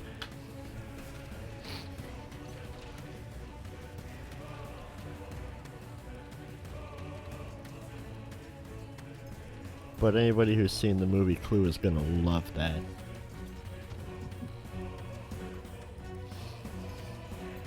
Okay, so up here, check this.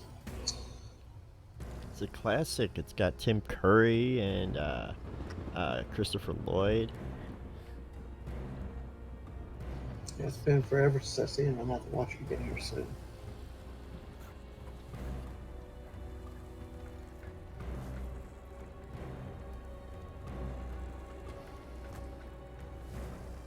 It comes highly recommended.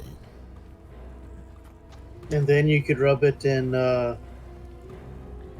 It'd just be another movie that you've seen that Saul hasn't. Yep, because he hasn't seen anything. You could rub it in his face, but Like, hey Saul, you check out that weird moving picture thing?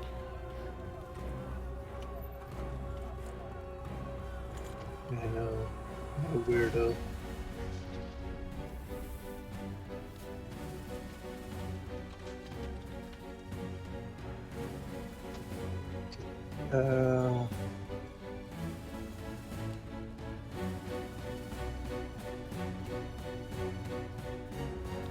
But yeah, so everyone would come up. And let's see, so we got the weather, we got the heavy downpour going.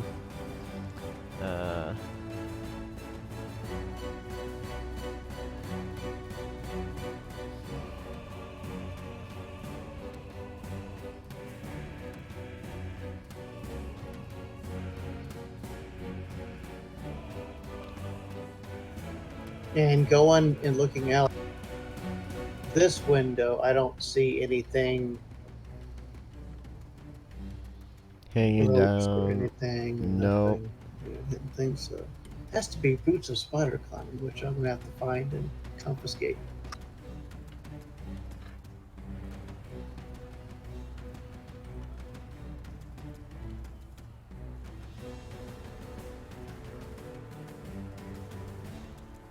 You see, that would be a good thing. Let's make it the obvious choice because they'll think it's too obvious and won't choose him.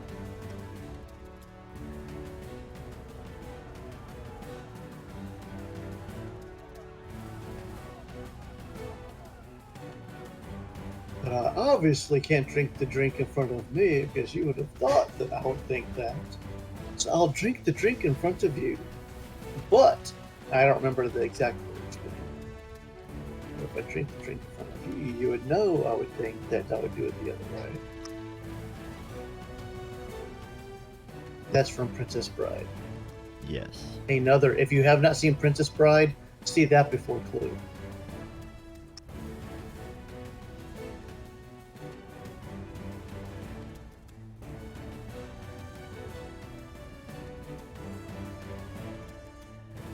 Okay, good.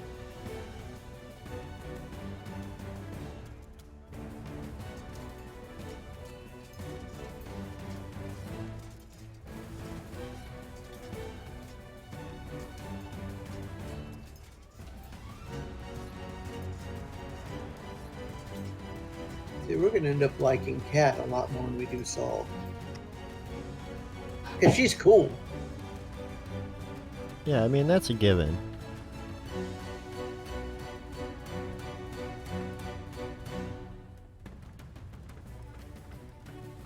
Alright, so what are you thinking? If you don't have any other leads, you could, at this point, I think a search is really the only way to prove what's going on here.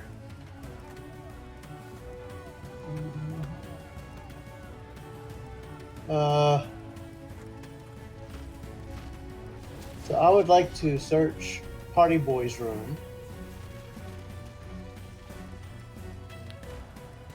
I don't think I'm going to find anything, but...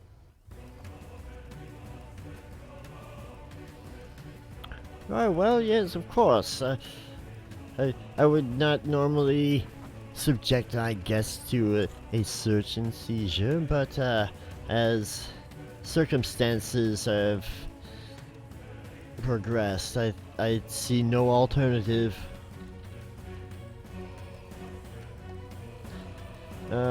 So this is the first time you are going inside Galen Primewater's room.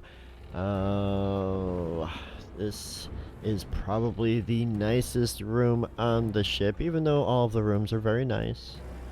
Its furnishings include a comfy double bed, a writing desk with several drawers, a stool, and a footlocker that's pushed underneath the bed. Alrighty. Going straight to the footlocker.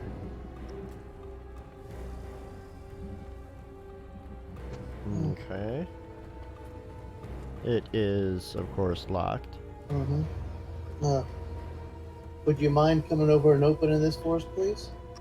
Well, of course. So he goes and he unlocks the footlocker, opens it up, steps back. You see spare change of clothes and a bottle of wine sitting there. Okay, smell the bottle just to make sure there's no ways any smell or anything. No, you don't. It's still sealed. Look underneath his bed. Okay. So, when you when you go into that footlocker,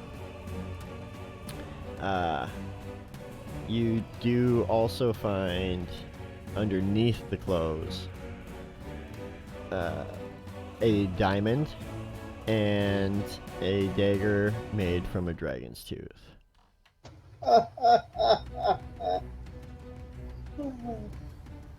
So, I bet you don't know where this came from. I do not. No, I haven't seen. Is that Yes. Father Wyndham's diamond?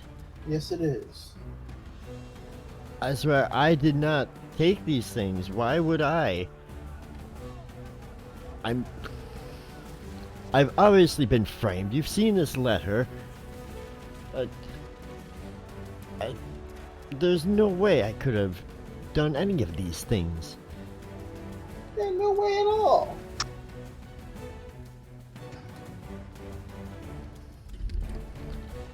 Listen, if I was the murderer, why would I wait until you were on board? Like, it wouldn't be suspicious at all for me to host a voyage like this without you here. I mean, you're not killing me.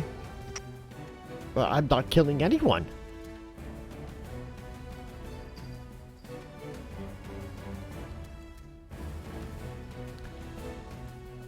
Please, I insist, not insist, but I beg you, continue searching the other guest quarters. I've obviously been set up. No, I mean, we will continue. And I'll take the dagger and the diamond.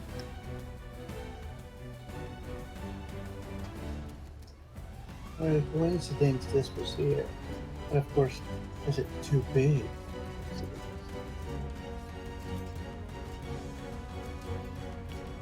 Where would you like to search next?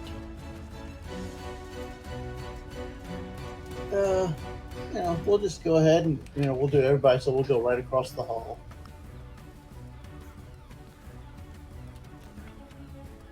Okay. So this is the Commodore's sleeping chamber. Its furnishings include a comfy bed, a desk, a chair, a footlocker, and a bookshelf.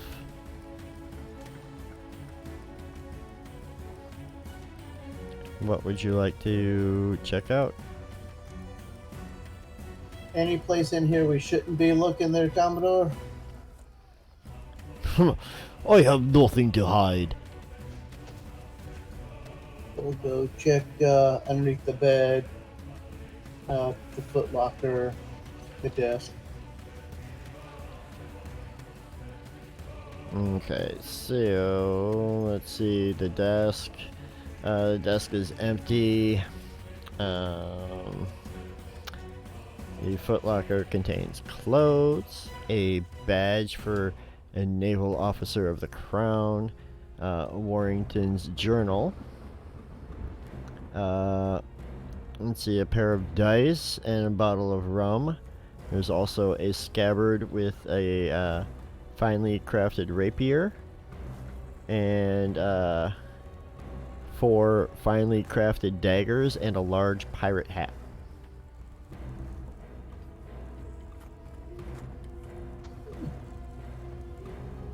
Nice dagger, nice rapier. So, a pirate hat, huh? Why, yes. That's, hang on. Make sure I get this right.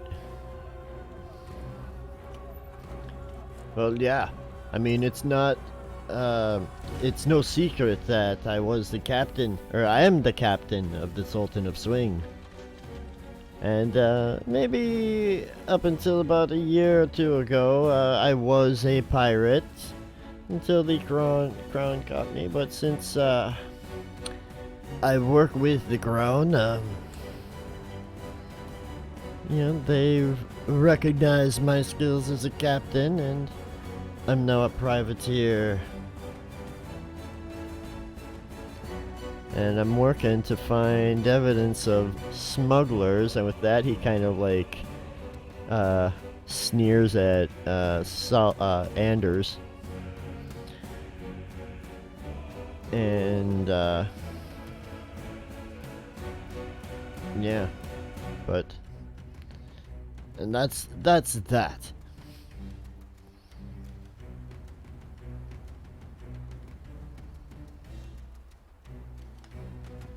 I looked at his rapier. I was like, man, how much does one of these cost? That's nice. Indeed, it is a fine. It's a memento more than a tool.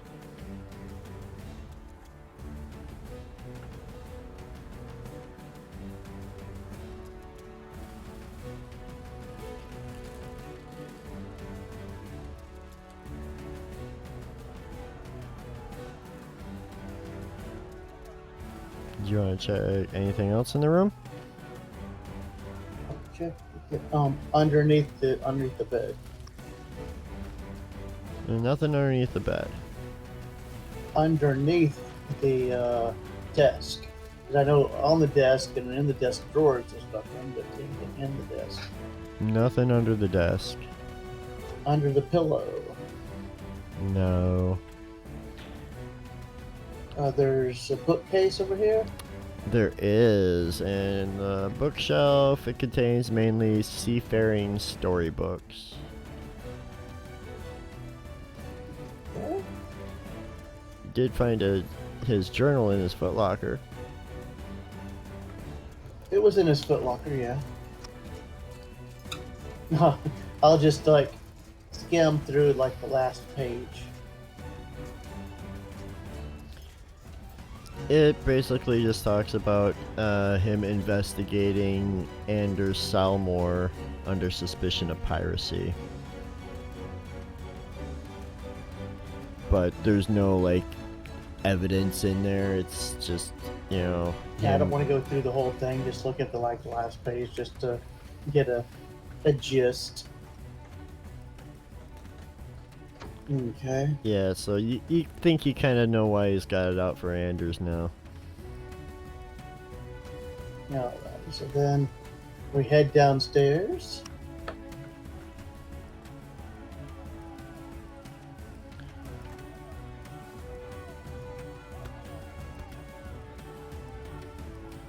All right. And we'll go into Pompus's room. Mormac Seymour.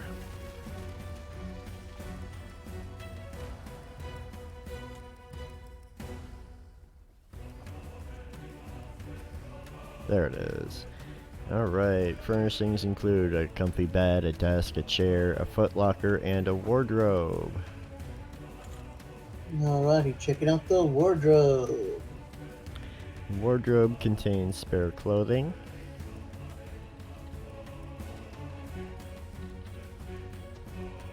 None wet or anything along those lines. No. You check it out the desk. The writing desk has some files from a local business that Mormac was he was finishing some accounts for before the dinner was served. Okay, the bed. Nothing of note. The footlocker.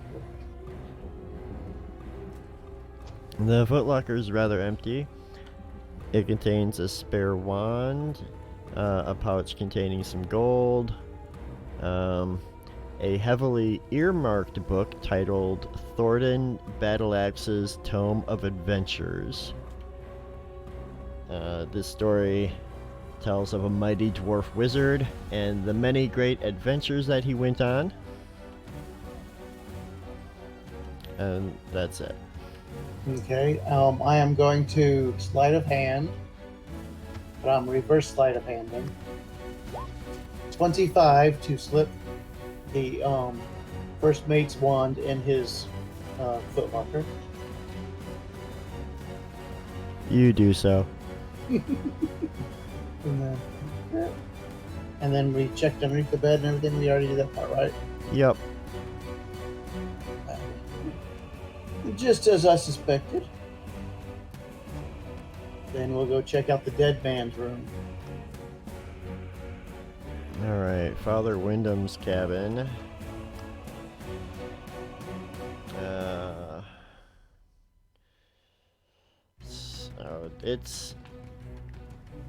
Furnishings include a bed, a desk, a chair, and a footlocker. And hung off the bed is a holy symbol to Okeano.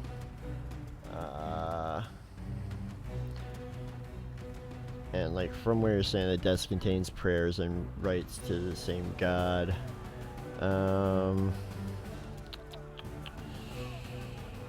It's clear that the priest has stayed here many times before. Nothing in the footlocker. The footlocker has spare vestments and several clams and other seashells.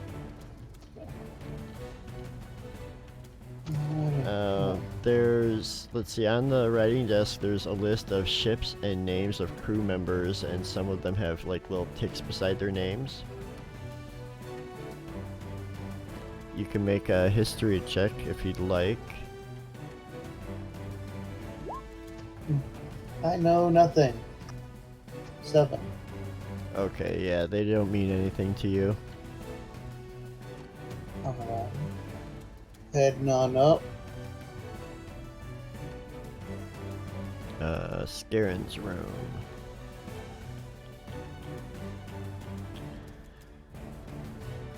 Let's see. The room has a bed, a desk, and a footlocker. The room is exceptionally clean. The bed is made. Everything is packed away. Oh wait, no, that would have been early in the day. Yeah, about to say, it's like the bed's made. But everything is packed away neatly. Yep. Okay, I check out his desk. Make a perception check real quick. 12.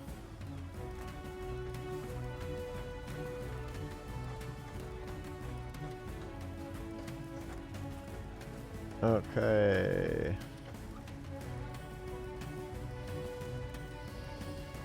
And where did you go first? The desk? Yes. And of course, I'm looking at the windows to see if they're unlocked or, any wetness on this part of it.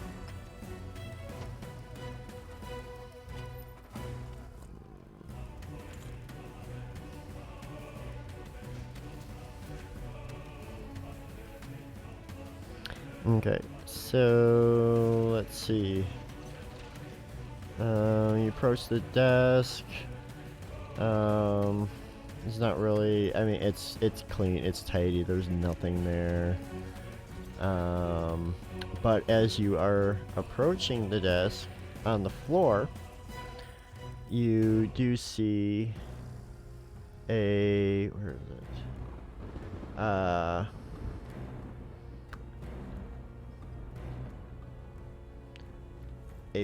there's a pouch on the floor right by the desk. It's like kind of like slightly pushed back. It's slightly out of view, but not really. Yeah. I'm going to take a look. Okay. There's a pouch. It has a drop of bitumen and a spider.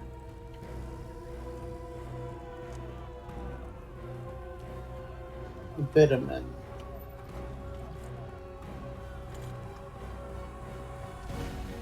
You could make an Arcana check. Of course I can't. Again, I want to be a damn mage. 13. I don't think you would know what that is, but let me just double check something here.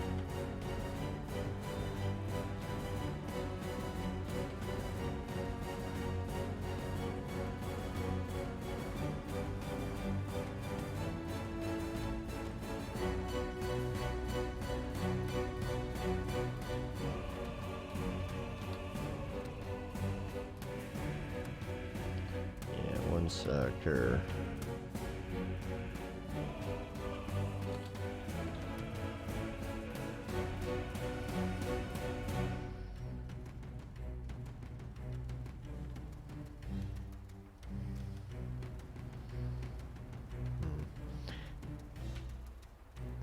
Yeah, you're not quite sure.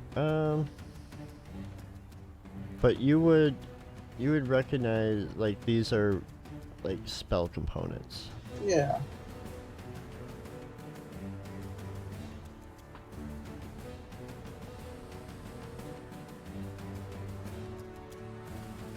I mean, I kind of personally thought that. Spider for spider climbing. Bitumen might be used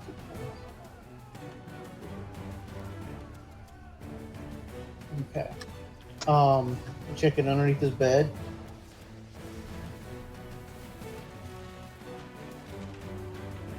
Okay. Let's see. Nothing of note around the bed. Okay, then his footlocker. Okay, so by the footlocker.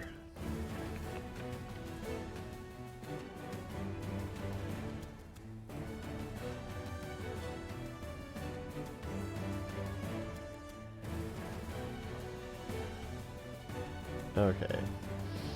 So, something else to the floor, like near the desk and whatnot, is slightly damp. Yeah.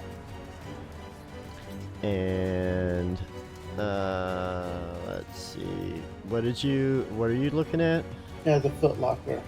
The footlocker.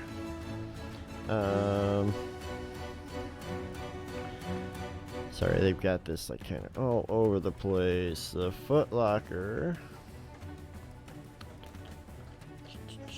just contains a hand towel and a spare set of butler's clothes and a pouch containing some gold.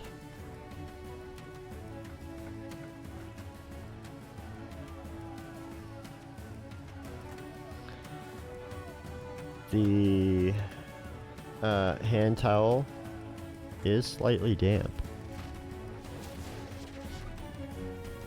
Is there a hidden top or bottom to this thing, or There is not.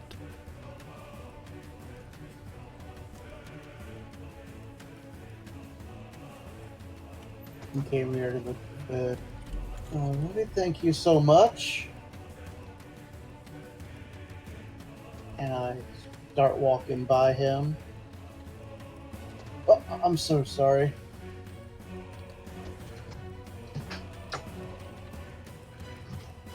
What are you Uh, trying to do? Find something in his pocket.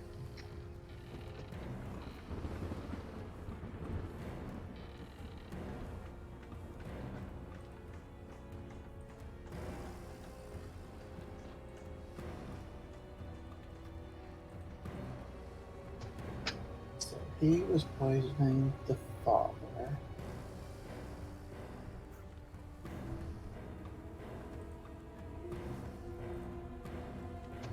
Father.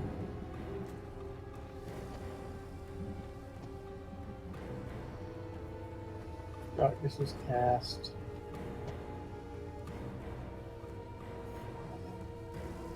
Could have slit his throat.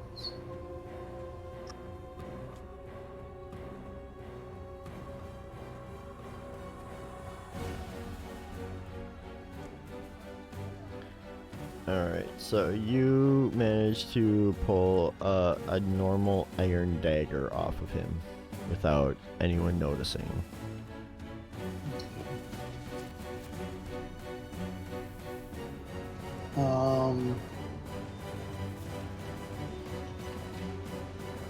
I hope that means I'll get stabbed in the back. And I walk in and I investigate to this room. Alright, back to the scene of the crime. There really The isn't. wardrobe first. Okay.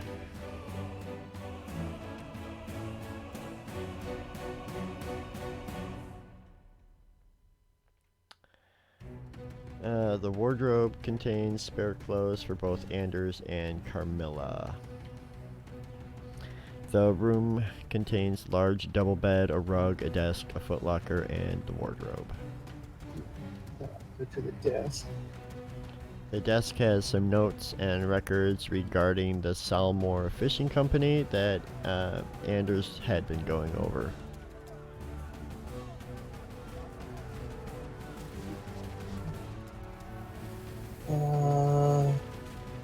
And I'll check out the footlocker.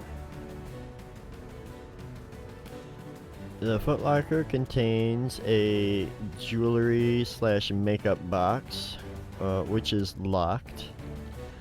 Let's see. That is, yeah, that's the only thing inside the lockbox. Okay. Anders, sir, can you unlock this just so we make sure that there's nothing hidden inside it?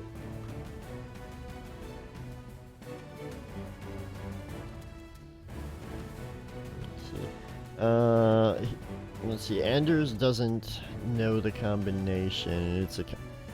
Yeah, it'd be like a combination thing. But you can do you could probably unlock it. Oh, I know I could. I just didn't want it to.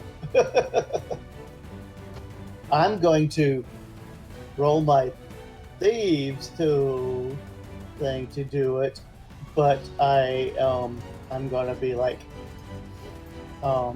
is it like a number combination or a letter combination?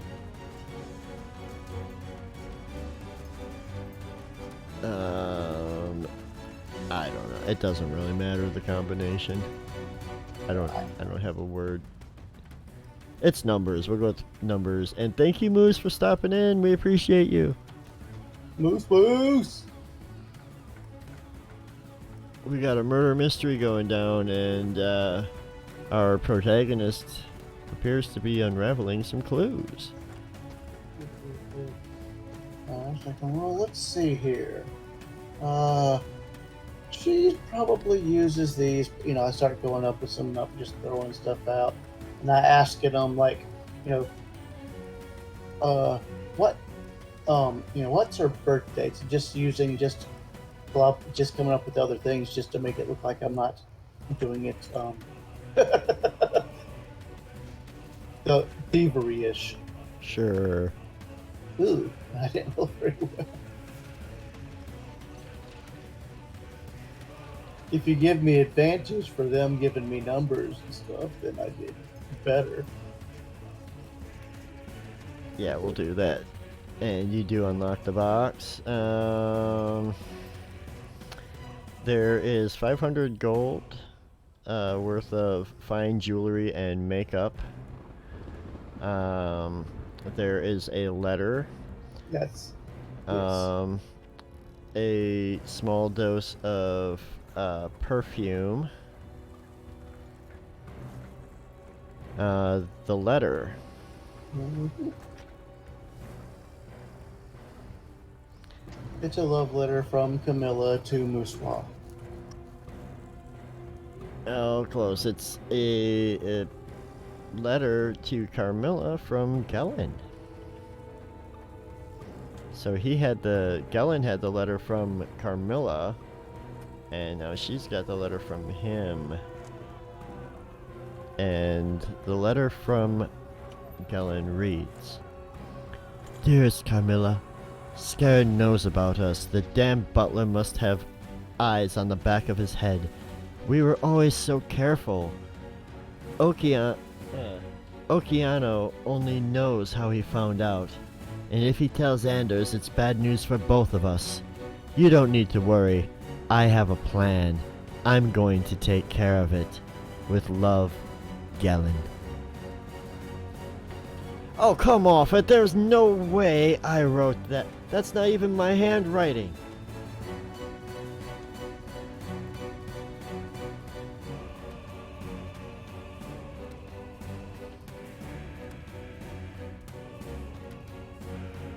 I don't know what's going on here, but somebody's got it out for me. Gellin says. Oh yeah. It's like, and I go, Anders, question for you. What side of the bed do you normally sleep on? Knowing it don't really matter, but I'm just. Yeah, the side where Carmilla is not bled out on. Yeah, so he normally does sleep on this side. Yeah. Yes.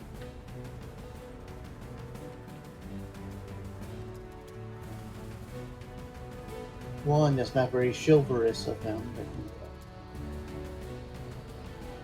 But, let's see. I hadn't really thought about that when I was putting them on the thing. I know, I'm just messing.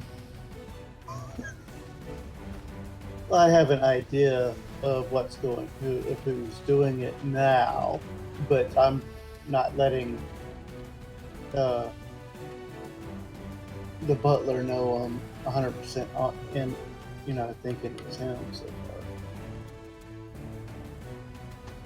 Because I was on the right track trying to figure stuff out. See, I just don't know.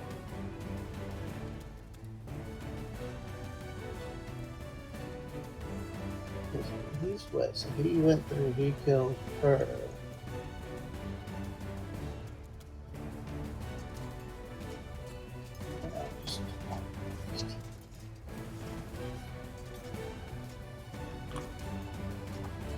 I'm still a little. I think I'm sort of on the right track, but I'm like.